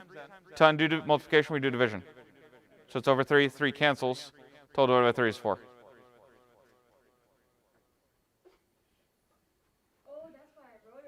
All right, you good? Cool. All right, any questions on 17, 18? All right, let's get going on to number 19. So we have 19 here. We have x over 5 plus, right? This is plus, yes? Okay, 13 equals negative 17, okay? You guys got to understand, my key is actually scaled down. So what may be normal size to you is actually like small to me. So, like well, there's that too. I also can't wear glasses and a mask. So I need reading glasses. Not and be able to see. I'm better off going squinting at it. Anyway, seriously, I need to wear reading glasses, but I can't because the mask fogs it up. Anyway, so you see how it's scaled down compared to your pages? Yeah, makes it all kinds of fun when you're teaching. Yeah, okay, anyway. So I'm not trying to ask a stupid question. I'm like actually making sure that that's what it says. All right, so x over 5 plus 13 equals negative 17. What's the first thing we should do? Subtract 13, which is going to give me what? Good, negative 30. So we have x over 5 equals negative 30. Keep in mind, they're both subtraction. This is technically an addition problem. Sorry, they're both oh my word, English. They're both negative, and this is technically an addition problem, okay?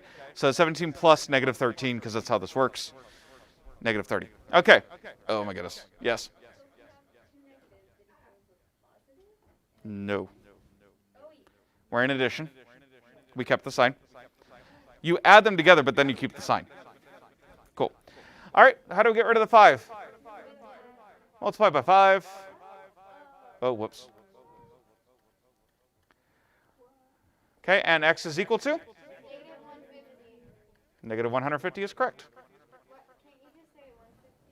No. Negative times a positive is still a negative.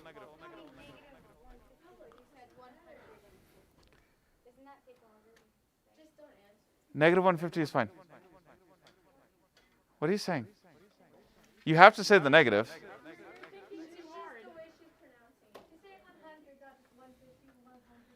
Oh, yes, you're right. I should be saying negative 150. Notice there's no and, by the way. And means decimal.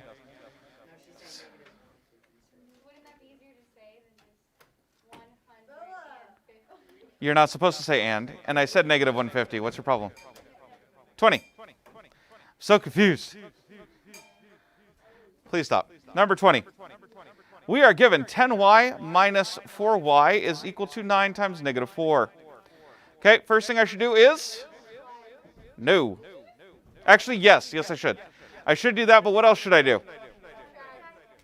10 minus 4. I can do both in the same step. Sorry, I didn't see the other side. 10 minus 4 is? 6y, and we get? Negative 36 here. What do I do to get rid of the 6? Divide by 6, and y is equal to? Negative 6. Thank you. You have to put in the negative. It's a requirement by law. Wait, I know I've asked this before, but when you're dividing like that, you do have to add the sign with it, right? Yes. You have to take care of the sign. If their signs are different, it's negative. If they're the same, it's positive. 21. 21. Were you guys not done? Quick. Give you guys just a minute here.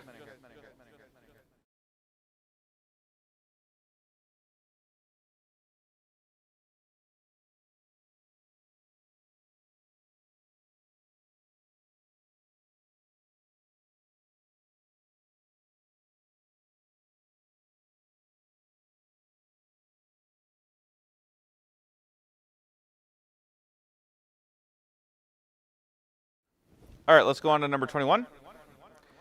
Even though my keyboard fell asleep for some reason. Okay, number 21. We have 2 times a plus 5 is equal to 24. First thing I should do is what? You can, yes. Okay. I haven't taught it this way yet, but you can. It's perfectly valid. Okay? Huh, Brianna? Okay, listen.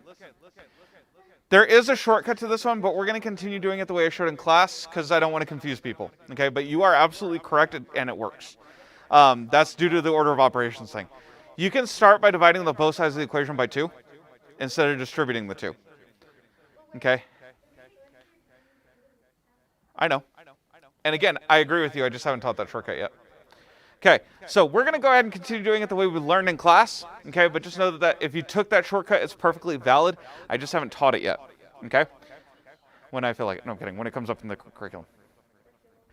One thing at a time. All right, so first thing we're going to do is we're going to distribute this 2 to every term inside the parentheses. So we end up with 2a plus 10 is equal to 24. Okay, I'm going to do one thing at a time here. Okay, so then we do subtract 10 from both sides. And we get then that 2a is equal to 14. Then we divide both sides by 2. And a equals 7. You are correct. Okay? Which, I mean, again, would work the other way. 22. 22 says that we have 5 over 6 times b minus 8 equals 12. It's fun being a math teacher and having a hard time with XTH. Anyway, here, first thing first, what do? Add 8. So we're going to add 8 to both sides. And I get? Good. 5 over 6b equals 20. Now how do I get rid of the fraction? Multiply 6 over 5. Yep, multiply it by it flipped. 5 goes into 20 how many times? 4. This all cancels. And b is equal to 24. This is a very colorful screen. Yes?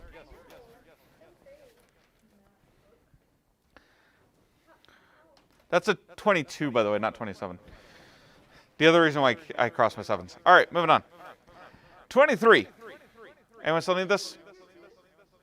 I could, but then they look like capital Q's. Wait, who uses capital Q's in here? Okay, first of all, there's one of the ones that I tell people like try to avoid cursive. And second of all, I never use cursive Q anyway because it's horrible and it shouldn't exist. Capital Q looks like this. Actually, no, there's a loop on the top. There we go. There we go. Has a loop on the top. That's the only difference. I always just do this even when I'm writing in cursive. I know it's horrible and elementary teachers hate me, but I don't care. All right, moving on. 23. I'm like, I don't even care. Like, it's readable. 23. See me after class. 3 parentheses n minus 1 is equal to 17 minus n. So we start out and we see that we have n on both sides of our equation. First thing we should do, though, is simplify the left so we can start working with it. So we have 3 times n and 3 times negative 1. So we have 3n minus 3 is equal to 17 minus n. Okay? So we should probably take care of the n's first. I'm just throwing that out there. So we're going to add n to both sides. We get 4n. 4n minus 3 is equal to 17. Yes? Shouldn't you just put plus 1? Whoa. Okay. One person at a time. What? It's the same thing. It really is, and it's actually really annoying to math teachers grading your papers when you put 1n. Just put n, because that's what you're supposed to do. Okay, yes. Okay, cool. What? By what?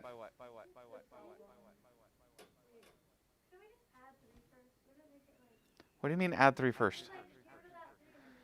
You can do it after. It doesn't matter. No, it's fine. Yeah, it's 3 times negative 1. That's where the negative 3 is coming from. If that's what trips y'all up.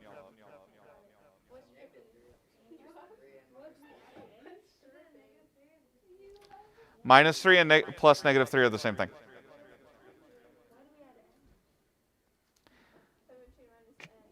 We just get all the variables together. Okay, if you move the plus 3, technically it's fine, but we're going to keep going in the order we went in class.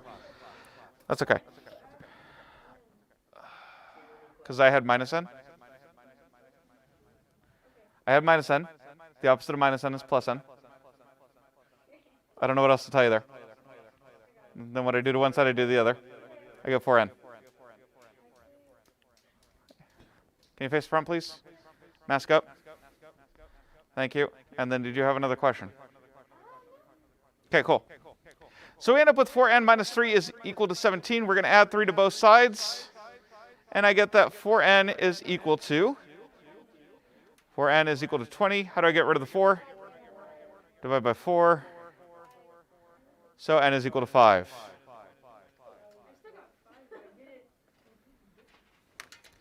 What'd you do? That wasn't meaning to sound like accusatory, by the way.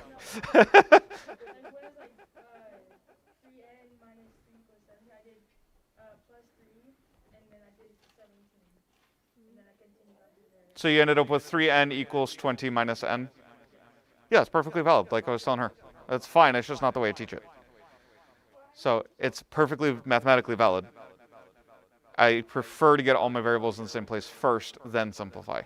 If you prefer to simplify, then get all your variables together, that's fine too. What if we're like writing down a problem, you solve it easily, like, let's say it's like 5n minus. You're still in the window of you have to show your work. But like 5. No. Just write down like 30. Again, right now, you're in the window of 1C every single step, even if you can do it in your head. Later on, I won't care. But right now, when we're learning the process is more important, that's what we're going to do. 24. And then we can get into word problems. Everyone's favorite. 24, we have negative 16, sure, minus 10 plus 2d is equal to 5d plus 7. Okay? So first of all, let's simplify what we can. So we end up with negative 26 plus 2d equals 5d plus 7. Does everyone understand why we have negative 26? Right, because of the same sign, so we combine them like that. All right, let's take care of our variable terms. So I'm going to subtract 2d from both sides. You could just as easily subtract 5d from both sides, but then you have a negative on the left. Okay? So it's fine. Again, I have to pick one. This is 24. That's a 4, I promise. Oh, in front? Yes, it's negative 26.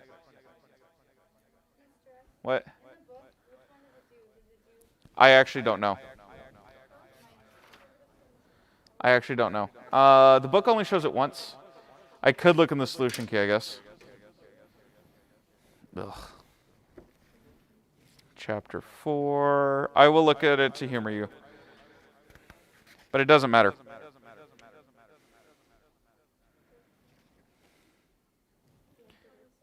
Yes, we're going to get 3D, yes. This is 24. Yeah, they do it the same way. They keep positives. They prefer that. Mostly because it's easier to do that when you're still trying to figure out sign numbers. That's the real reason why I teach it that way. All right, moving on. We end up with negative 26 is equal to 3d plus 7. How do I get rid of the 7? So we're going to subtract 7 from both sides. Negative 26 and negative 7 gives me? This doesn't seem right. There we go. Whatever. I have negative 33 then equals 3d. How do I get rid of that 3? Divide by 3. And d equals negative 11. Negative 11 equals d. It's the same thing. A lot of times I won't write it twice. I'll just write it in the correct form. Okay? All right. We have 6 story problems. We have like 14 minutes. So let's get going here. All right, we have 25. 25. When a number is subtracted from 4 times the number, the result is 12. What is the number? Okay, so subtracted from, does that mean I'm going to write it in order or backward? Backward, okay? So I'm going to have, it says a number is subtracted from, so I'm going to have minus the number. Okay, does that make sense? All right, and 4 times the number. How would I represent that? 4n. So subtracted from 4 times the number. The result, so equals, is 12. No other way to interpret that. How do I simplify 4n minus n? Nope. 3n. We have opposite signs, we subtract. All right, we're going to, how do I get rid of the 3? Divide by 3. And n equals? Because I picked something. If you really want me to. 26. The sum of a number and 7 is 1 more than twice the number. What is the number? Okay, so, I don't know. Let's use h, I guess. Why not? I don't know. She asked me to use something other than n. All right. So, the sum, meaning add. Okay, so I'm going to have a number. So, h, I guess. And 7 is. Okay, 1 more than means what? It means add and switch it. So we're going to have plus 1. Again, in addition, it technically doesn't matter, but we always use the word. All right. Then, more than twice the number. So how do I represent twice the number? 2h. Okay? Now then, let's go ahead and start simplifying. Let's subtract h from both sides first. And I get that 7 is equal to h plus 1. How do I get rid of the 1? Minus 1. And then h is equal to 6. And what's your question? Because I'm not just subtracting. Okay, it's not h minus h. It's 2h minus 1h. Someone took 1. Okay, here's a visual kind of what's happening. Let me do this. I'll do it in green off to the side. When I have 2h, what that literally means is I have h plus h. So when I subtract h, someone has stolen one of them and I only have h left. Does that make sense? That's what's happening in the background. We just don't write out the addition every time because that gets messy. All right, 27. We're almost there, guys. A jar contained 10 marbles. The jar had 5 less than half as many. Oh, goodness. The jar had 5 less than half as many as were on the table. How many marbles were on the table? All right. Let's let t equal table because then it's really easy to keep track of. Okay? So let's use t equals table. So the jar had 5 less than. So, okay, so again, piece by piece. Because even if I'm reading it, I'll sometimes go, oh, okay, try to keep all this straight in your head. Because usually I'm building it the first read through so I can have it ready for you guys. And I just read that one going, huh? Okay, so it's one piece at a time because that's how that works. Okay, we can get through this. So the jar had 5 less than. So first of all, what operation? Subtraction. Is it switched? Yes, the word then is used. So it becomes minus 5. Okay? As many as were on the table. Oh, sorry, half as many as were on the table. So I'm going to use 1/2 t. Okay? Notice my t's always have tails on them. Okay? Not every math teacher does this. Every math teacher should, though. Or write cursive t or something, so that way you can't confuse it with a plus sign. Okay? So if you see something that looks like a t, it's a t. If you see something that looks like a plus sign, it's a plus sign. Okay? That's why I do that. I highly recommend it. Okay? Even if you don't write like that normally, like normally when I write t, I'll just write that. But if I'm in math, the pen grabbed early, sorry. I'll just write it like normal. But if I'm in math, I write it like this, so that way there's no confusion. Okay? So half of t minus 5, and this is how many were in the jar, which was 10. Okay? It's not worded like that right after. Excuse me. It's not worded like that right after, okay? But we know it's equal to the number in the jar. The jar had 10. Okay? We got to be able to put pieces together. Now we're asked for how many are on the table. So once I solve for t, will I be done? Yes. Because it's asking how many are on the table. Okay? So that's part of what we got to think through. So first things first, let's go ahead and add 5 to both sides. And so I end up with half of t is equal to 15. Thank you. And how do I get rid of the 1/2? Multiply by 2? Yes, 2 over 1, 2, same thing. Because keep in mind, a whole number is anything over 1. So technically what I could even do if I really wanted to be like evil, I could do that. 2 over 1 on one side, 2 on the other, because they're the same thing. Okay, which is actually really helpful in certain areas. Because it makes it look like I'm not doing the same thing on both sides. I know. All right, so I get t is equal to 30. So I'm going to say 30 marbles and box my answer. Yes, that's perfectly fine, by the way. That's as much of an answer as I need. Yes? Not necessarily. 28. I'm going to have to go to a new slide. Everyone done here? Cool. 28. I swear that's an 8. All right, 4 times the sum of the ages of Ashton and Jack is 100. Ooh, fun. If Jack is 12 years old, how old is Ashton? Okay, so first of all, 4 times the sum means 4 times what?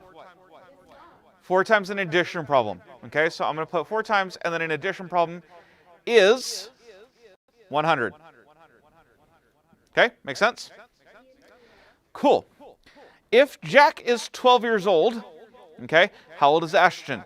Okay, so let's use A for Ashton, 12 for Jack, because we know his age. You could have easily done 12 plus A. It actually doesn't matter in this one. Okay, it's just as long as we add the 2 things together. They said Ashton and Jack, so I put it in that order. That's just for the sake of consistency. If you did it the other way, it's fine. All right, let's distribute this 4. Yes, I know about the shortcut. Okay, anyway, so we have 4A plus, good, 48 equals 100. Let's subtract 48 from both sides. I get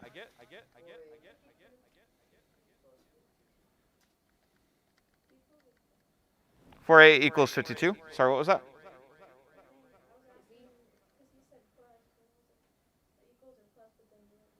Okay, so we're going to divide both sides by 4, and I get?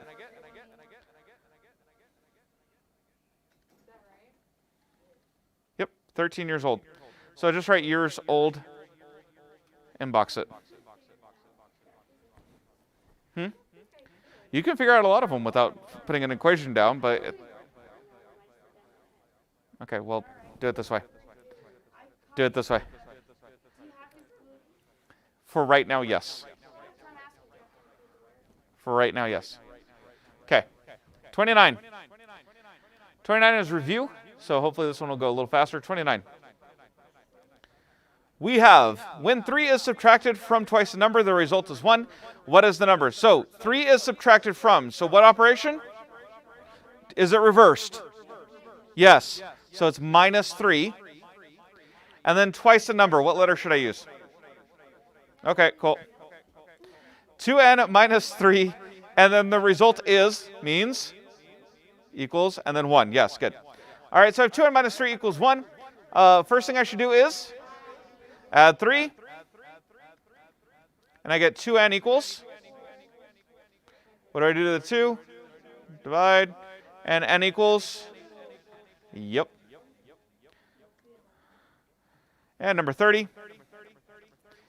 1 more than the quotient of a number and 5 is 6. What is the number? So 1 more than, first of all, what operation? Addition. In order or switched? Switch, so I'm going to write plus 1. Quotient means division. How do we show division in algebra? Fraction. A number, n. And 5 is 6. Do you see how we created that equation? I'm sorry, that 5 is huge. I have no idea what happened there. All right, so we're going to add 1 to both sides. Oh, right. Yes, thank you. Wow. Anyway, n over 5 then is equal to 5. How do I get rid of the 5 on the bottom? Multiply by 5. N equals 25. Okay, and we're only asked for the number, so that's it. That's all we need. All right, if you've been paying attention the last 2 days in class, you should have your homework completely done and 100% correct. So if you're a distance learner, please turn it in on Google Classroom. If you're in class, I need you to get Friday's notes plus yesterday's notes. If they're going to need a staple, hold on, because I have a stapler.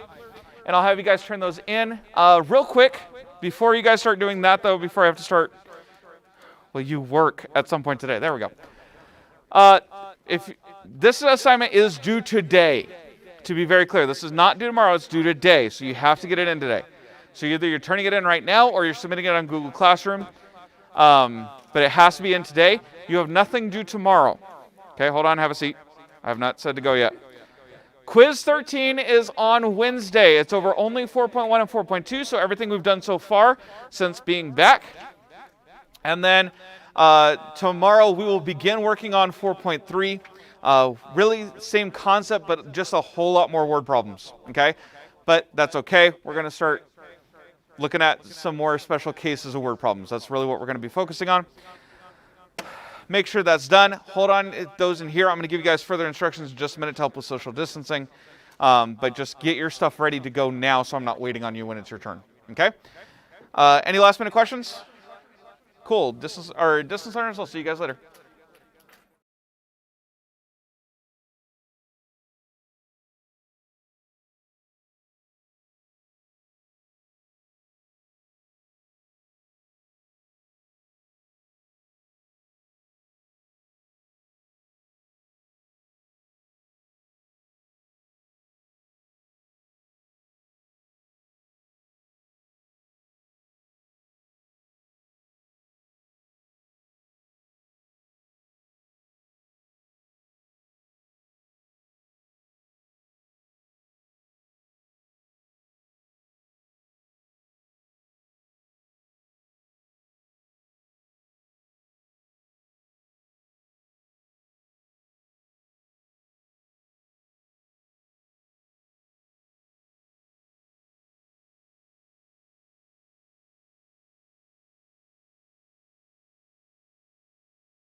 Get volume. Hello, hello, hello. All right, there we go. Welcome, students. Good to see Emily. Make sure you throw your name in the chat. Looks like we have 4 viewers. That should be everyone. Just throw your name in the chat, and we will begin. We're just praying and having some announcements. Hopefully, everyone's doing well, whether you're sick. John, I heard you're not feeling well. Please help you to feel better. We're praying for you. Hopefully, you can get back to school once you're better. Stay home until you're better, though. We don't want you here unless you're better. That's just the truth, man. That's the truth. Make sure a mask is on, Cody. Please. Thank you. All right. We left off talking about what's our last person. What's kind of the situation going on? I know. We did a few notes. I put this up there to help you out. Chase. Okay, he's challenging the Roman church. Okay, he just had basically a debate against what philosopher or teacher at a college. He was a theologian professor in the Catholic Church. What was his name? Yes, Eck. Remember, we were like, Eck. Okay, E-C-K, Eck. Okay, he had this debate, and after the debate, John Eck, did he stay the same, or did he kind of change his views? Well, we don't know. We didn't finish the story. Joey, is a trick question.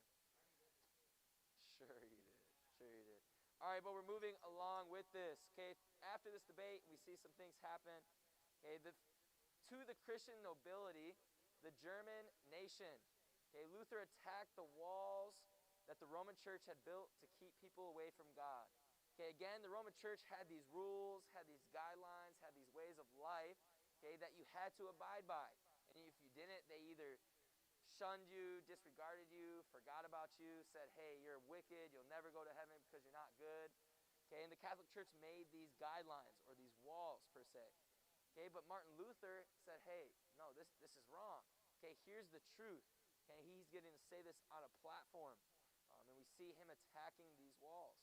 Okay, he taught that every believer is competent to read the Bible for himself.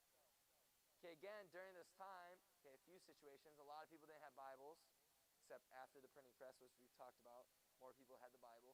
Okay, a lot of people couldn't read, okay, but people are now learning how to read for themselves and learn for themselves. Remember how we said in this modern age, people are growing, okay, just like even today, people are growing, we're learning new things, okay, but we see, right, the Catholic Church, they didn't want people to know the truth, right, they didn't want people to read the Bible and have the Bible, they only wanted you to listen to who? But specifically the Pope. The Pope said, hey, just listen to this man. He's a spiritual leader and man of God. We'll listen to him. Rather than knowing what God actually said. Okay, and being able to be convicted and taught by reading the Bible. So we see Martin Luther teaching these things, saying, hey, if you can read, you can know the truth. Okay, and he's trying to fight for that. Okay, but we're going to see some freedoms, or the freedom of a Christian man. Okay, what Martin Luther is fighting for. The freedom of the Christian man or woman.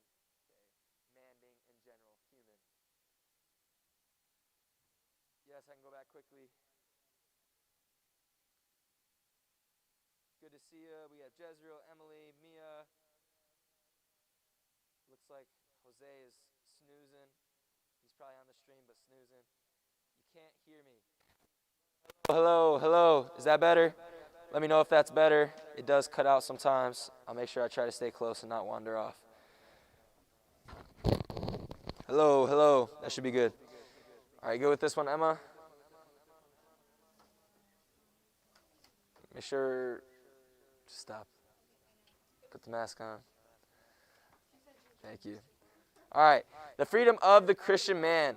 Okay, the tract was written by Martin Luther.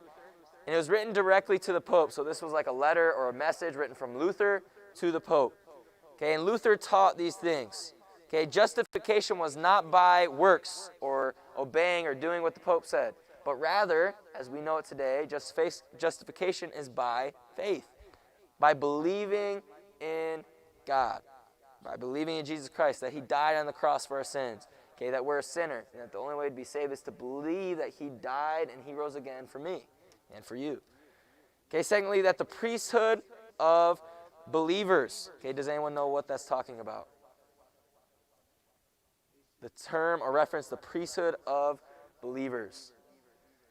Okay, basically saying, okay, the priesthood isn't to one man. It's not to the Pope. Okay, the priesthood is a body of people or believers that know the truth, that are moving and teaching the truth of God. Okay, we could go more into that, but I'm not going to smack down Bible theology on you guys. We'll maybe learn that in Bible class later as you get older. What? What, you just think I'm dipping? Yeah. You think I'm dipping? Wow, such confidence. Okay, the authority of the Bible as God's word. Okay, the authority was no longer the authority of the Pope, okay, but it was of God's word. It was the spoken words of God, the Bible. Okay, that's what we trusted. That's what we believed in. That's what we learned from. Chase, put the stapler away. Okay, put it down before I just take it away or possibly throw it away. Okay, and lastly, we see the right of each Christian to read the Bible for himself. Okay, they don't have to go to church and just listen to it, but to learn on their own. Okay, that doesn't mean, like today, okay, some people say, well, why would I even go to church then? I can just read the Bible. Okay, but the Bible, once you read it, you'll know, and it says, hey, when the church is open, you should be there. It says in the Bible, never forsake the assembly of God. Okay, so you should be part of a church body. You should be participant in the church. Okay, whether if you're a teen and you're going to youth group, or if you're fellowshipping or serving, doing all those things, the Bible teaches those. But again, it all goes back to knowing the truth. If you know the truth, then you would know that. Okay, but these are things that Martin Luther is pushing and fighting for and trying to show, hey, guys, this is the truth. This is what we should be doing, not just following a man. Okay, but sadly, but not sadly, okay, Luther is getting his point pushed across, but the Pope, after hearing these things, compared Luther to a wild boar. Okay, he said, man, this man is a lunatic, basically. He's like, how dare he say these things? He's a wild boar. Okay, and a boar is like a hairy pig, okay, certainly considered in Bible times as an unclean animal. So he's saying, hey, this unclean, this filthy liar. Okay, that's what he's trying to say. Okay, he condemned 41 of his errors and ordered his books to be burned. He gave Luther 60 days to recant his heresies. Do we know what recant means? Recant. Emma. Yes, to take back, to say, hey, Luther, this is your last chance. You take what you said back, or else you're donezo. Okay, recant means to take back. To say what you said was lies. Yes, it is a word. Look at that. You learn something new every day. Whether that's Urban Dictionary. Okay, but we see, so all these different things Luther said. Okay, we have the 41 things that the Pope condemned of Luther. Okay, and we also said, hey, we're burning everything you've written. We don't want people to know, again, what you've written. And if you don't recant, we're going to pronounce you a heretic. Someone that preaches false doctrines. Which, obviously, that's what Luther is calling them. So they're trying to call Luther that. Does that make sense? You guys warm? You good? Yes to which one? You're good? All right, I'll leave it for now. All right, this is going to bring us to a family and thing we're going to talk about. Charles V. Charles V. You need to know him. Shh. What? Because during these different time periods, we see popular names. Like in 1700s or 1800s in France, all the kings' name were Louis. It was like Louis to Louis the 16th. Okay, Charles V. Shh. Remember, every week, you guys will move. Sadly, some of you.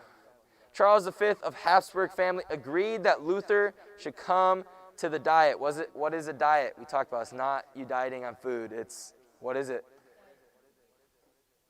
What? Kind of. What is it?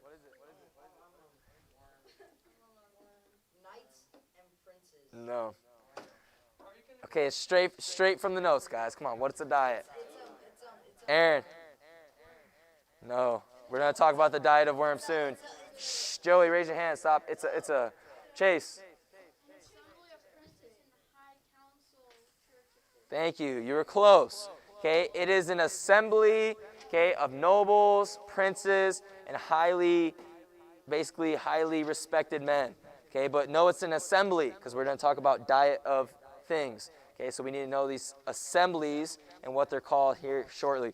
But Charles V of the Habsburg family agreed that Luther should come to the diet or assembly at the Worms. Okay, promising safe passage, saying, hey, Luther, we agree with what you're teaching. Okay, the Catholic Church and the Pope are threatening Luther. Okay, you either recant what you said, or basically you're going to be crowned a heretic and you're probably going to die.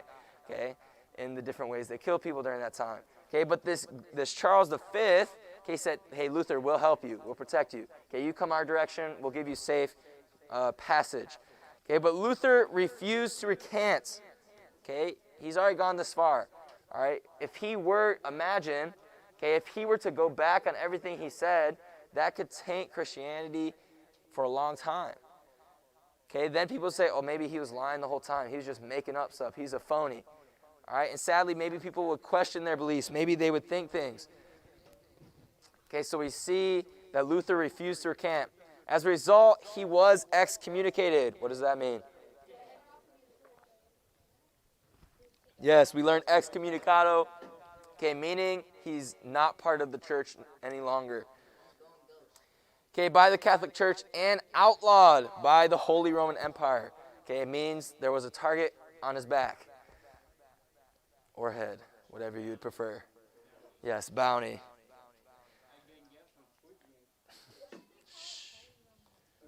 What? Because remember, those were like the empires we were talking about, how they were of God, so they call it the Holy Roman Empire. That's where the Catholics came from. Everyone good with this one? Emma, good? Well, I don't remember how many lines in each one, so I always ask. Not always, I try to ask. Okay, on the way to Wittenberg, which we've heard that place before, Luther and his party were intercepted by a band of masked men on horseback. Luther was kidnapped, and the rumor spread throughout Germany that he had been killed. Okay, so we see this group of random strangers snatch him.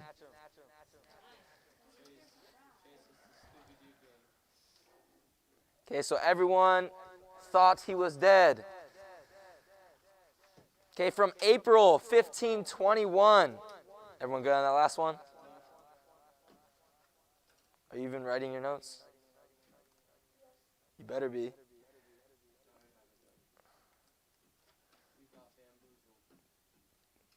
Because if we take a quiz and you don't do great, and then I go look at your notes and they're not filled out, and be like, well, Mom and Dad, that's why.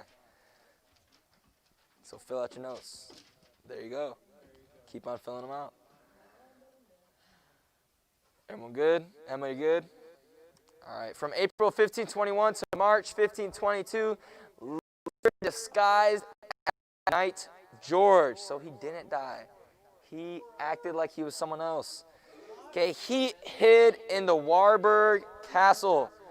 During this time, he used Erasmus's Greek New Testament to translate the New Testament into German.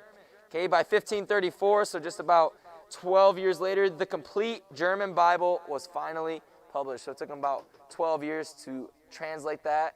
Okay, remember Erasmus? We've talked about him. Because it's not an easy task. Okay, if I told you to write just word for word English the Bible, it would take you a long time. So imagine him trying to translate it from one language to another. It takes you guys a long time to write my notes. Aaron, put your chair down. Jasmine, put your chair down. And please put your mask on. Thank you. All right, so popular, this is going to bring us to a time of education. Okay, so if he translated the Bible into German, okay, what does that mean? It's another language. That, not quite. But more people will now have the Bible. So those who only knew German, now they'll have a Bible. We've already seen it in English, so they have a Bible. We've seen it in other languages, so they have Bibles. Aaron, be quiet. Aaron, you are one that's on high alert that will be moved. You, Cody, Joey. And you will be moved to somewhere you don't like, I promise. Okay, this is going to bring us to a time of popular education. Okay, the education of all people rather than just privileged few. Okay, again, this is a transition into this modern era. Okay, in previous times and ages, we see who were the people that knew things and studied things. I'm looking for like a status quo. You had like the poor and the rich. There we go. Okay, the rich, the nobles, those were the people that learned. Okay, peasants, all they really learned was their trade. So if they're or poor people. So if their dad was, I don't know, a carpenter, they would be a carpenter. If they're a fisherman, they'd be a fisherman. If they were a herdsman, they'd be a herdsman. Okay, they didn't have an actual education, a lot of reading. So we see this change in these eras. Remember, what era are we talking about, or age? Not quite. This modern age. We're getting to the modern age. We started in when? Does anyone remember? What year? 1500s. To present day. There you go, Joey. 1500s. Look at it. Someone knew. All right. But this brings us to popular education.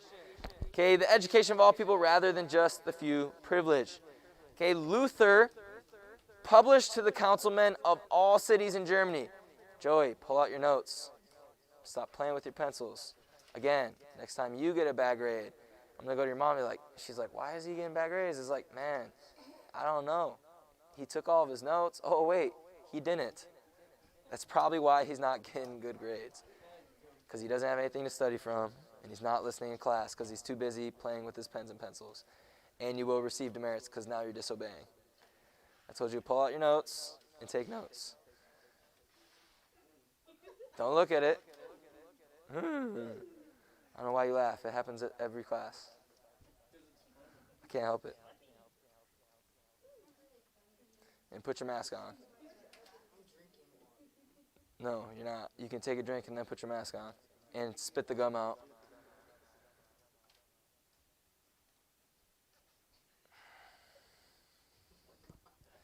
Okay, we see Luther published to the councilmen of all cities in Germany that they establish and maintain Christian schools.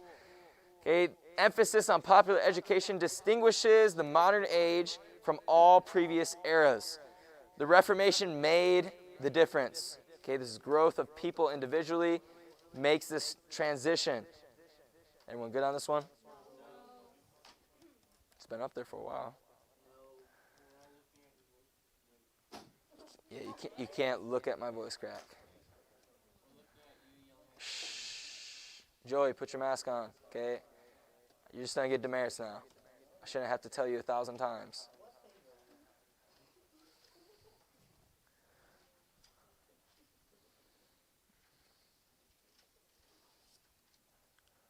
Okay, again, back to this University of Wittenberg.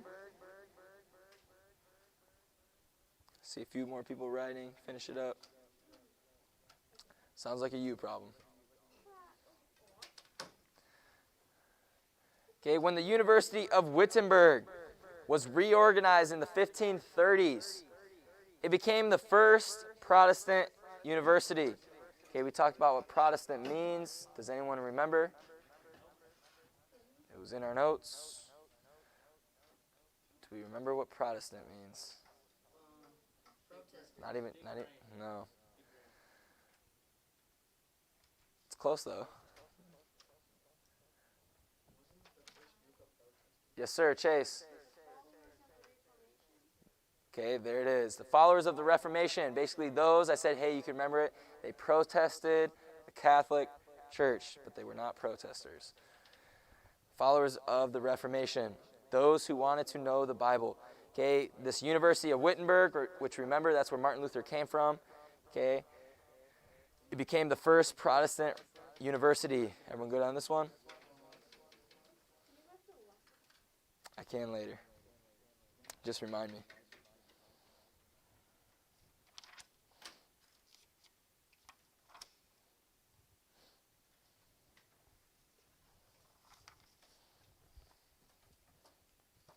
Good?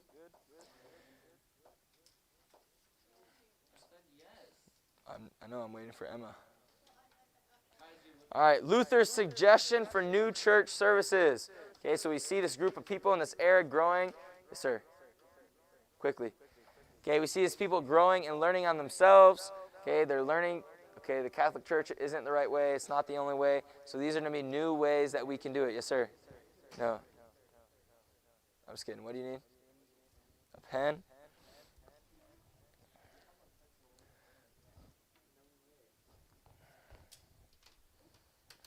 Okay, here's some suggestions that Luther has. There are a lot, so write them down as fast as you can. First, no longer could services be completely dominated by one man calling himself the priest. Okay. What? It was in the homework? Yes, that's how it usually works. You guys do the homework, and then I cover the notes. That's how it usually works. It's fine. It's good that you finally caught on, though. Yes, ma'am. How come, wait, so the people went to services when it wasn't in their language? Which one? What's the point? The second one? Oh, because people believed in the art of tongues. So they go to a service that they couldn't understand. Just because they would say, oh, I was at church. Yes. Again, they did. It was for works rather than actually learning.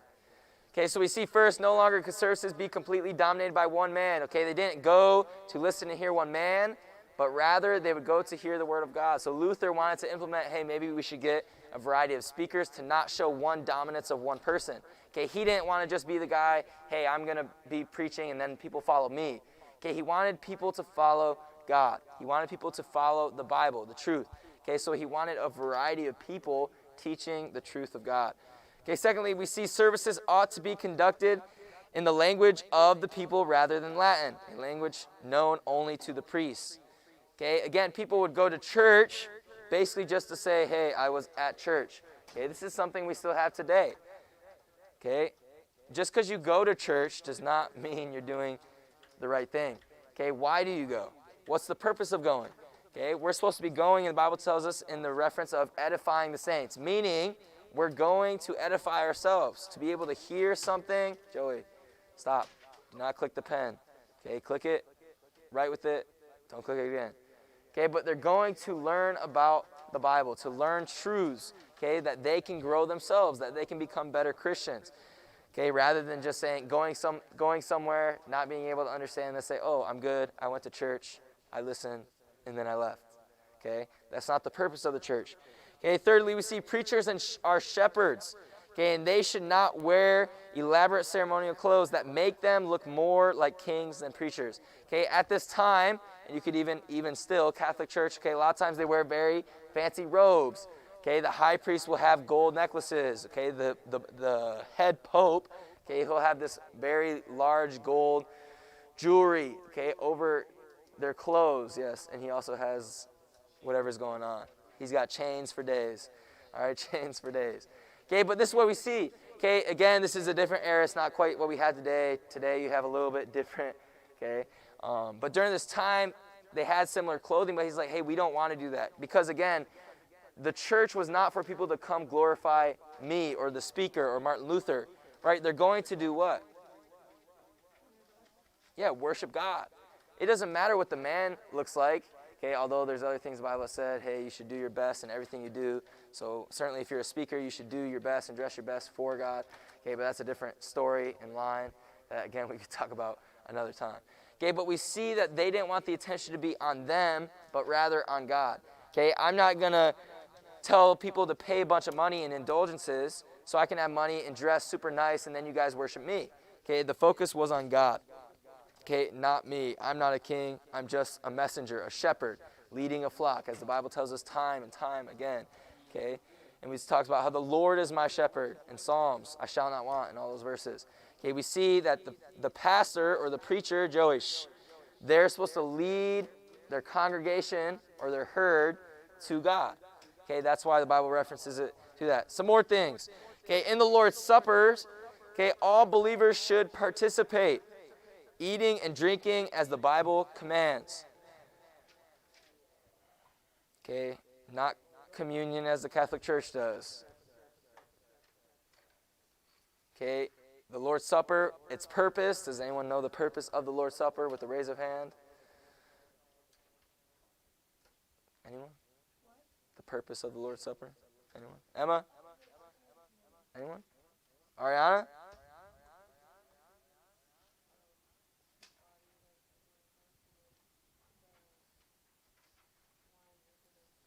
Okay, yes. Okay, the juice or the wine, okay, references the blood of Christ, what he shed for us.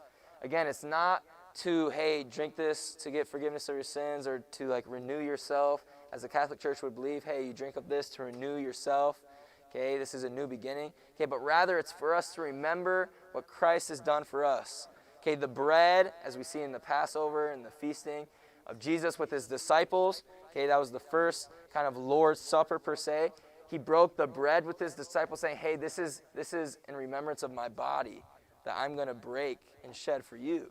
And they don't really understand at the time, the disciples didn't. Once you read that passage, okay, and if you guys learned that in Bible class at all.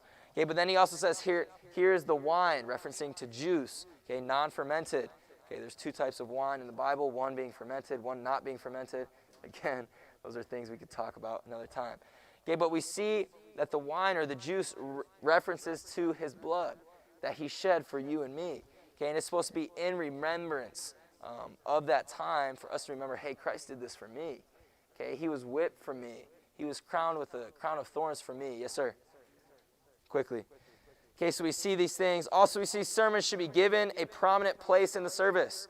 Okay, since all believers are priests, okay, they should be instructed by men preaching the Bible. Okay, basically saying the main part of a sermon, okay, even today, right? We have music today, and it's a lot different from when church probably started those 100 years ago. Okay, but we have music today. Sometimes we have videos. Some churches have videos called Up Next videos or whatever's going on videos. There's so many different names for them. Okay, basically saying, hey, this is what's going on with our church. We love you to come and support. I know COVID has changed some of that stuff. We have music, whether music videos or music's in church, on stage, special music. Okay, preparing our hearts in worship. We have the message. Okay, and then sometimes you have an invitation or things after. But the main part of the message, again, this is to Martin Luther. Okay, this doesn't mean everything is right, but this is what Martin Luther believed. Okay, he said, hey, the main part of the message should be the message. Okay, the preaching, the teaching of God's word. Okay, it shouldn't be about, hey, let's sing and have a cool time and then maybe read a verse and then we're done. All right, it's not that that's a bad thing. Okay, it doesn't mean it's bad, but the main part of the message should be in church is learning about the Bible.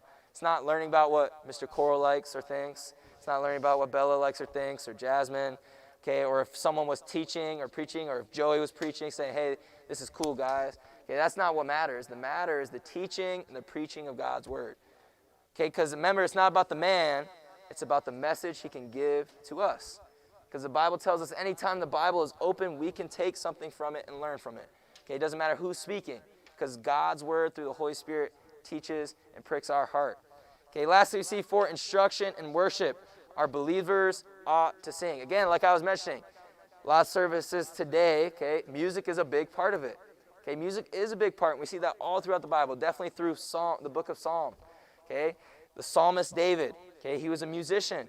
We see how music is very important in preparing our hearts, okay, preparing our hearts for the message of God.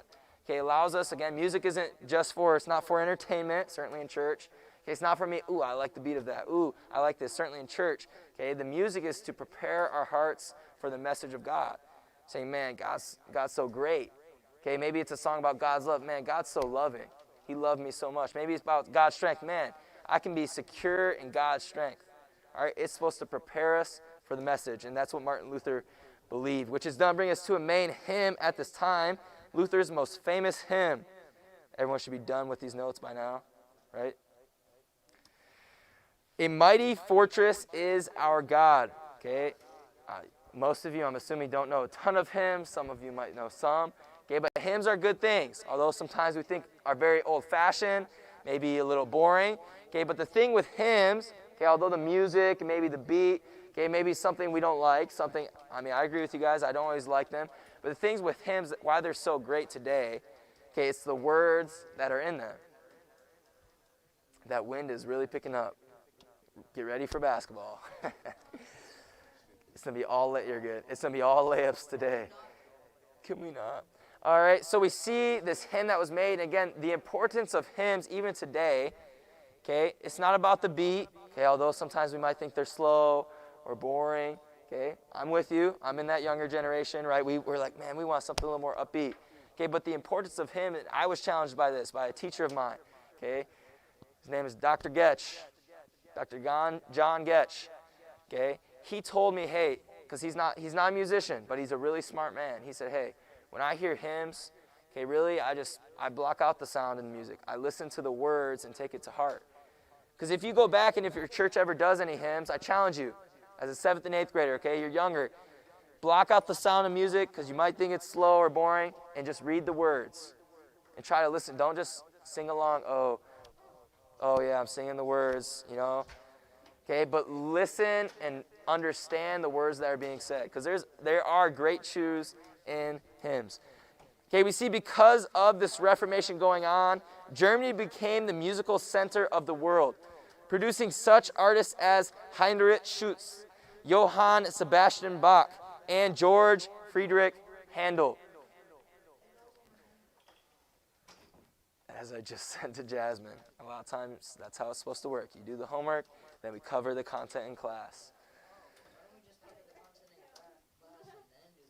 Oh, wouldn't that be so much easier for you? Everyone good with these ones? Give her, write them down. All right, one more note, and then we are done for today, and I will announce the homework. It's not too much, so don't you worry. What? Well, wait 1 second so I can say the homework. All right, here we go. Lutherans. Okay, so this new basic religion kind of came up to be. Okay, we had obviously the Protestants. Okay, we had Catholics. The Lutherans were followers of Luther's teachings. Okay, and we're not going to cover in this class again. It's more of a biblical discussion. Okay, but we'll talk about more tomorrow. But Lutherans, okay, their original stance and everything were actually very biblical. But through time, we see Lutherans, okay, sometimes they miss out on salvation a little bit. They don't completely teach the basics of these salvation beliefs that Luther believed. Okay, so it's kind of been distorted a little bit, but I know Lutherans that believe a lot of the Bible. Okay, again, even as Christians or anything, we can be distorted. We can read something and say it wrong or say it means something else that actually doesn't. But originally, Lutherans were the followers of Luther's teachings of the Bible. Lastly, other Protestant groups soon appeared in Europe, and the most influential arose in Switzerland, which we're going to talk about tomorrow. Yes, ma'am? I can after I give the homework. Homework tonight. No. Oh, I'm so sorry. You guys just did page 144, correct? 13.3. So we are doing page 145. Section review 13.4. Page 145. Section review 13.4. Write it down. Get it done. This is the last time I'm saying it. Page 145. Section 13.4. Questions 1 through 4 all. Okay, these ones are not that hard. It's over a small section. Most of the answers are in bold. I promise you most of the answers are in bold. All right, you guys are dismissed. Thank you for waiting just 1 more minute after. Distant learners, let me know if you guys need anything.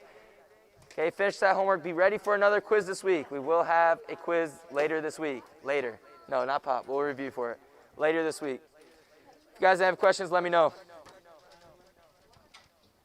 Yes, ma'am.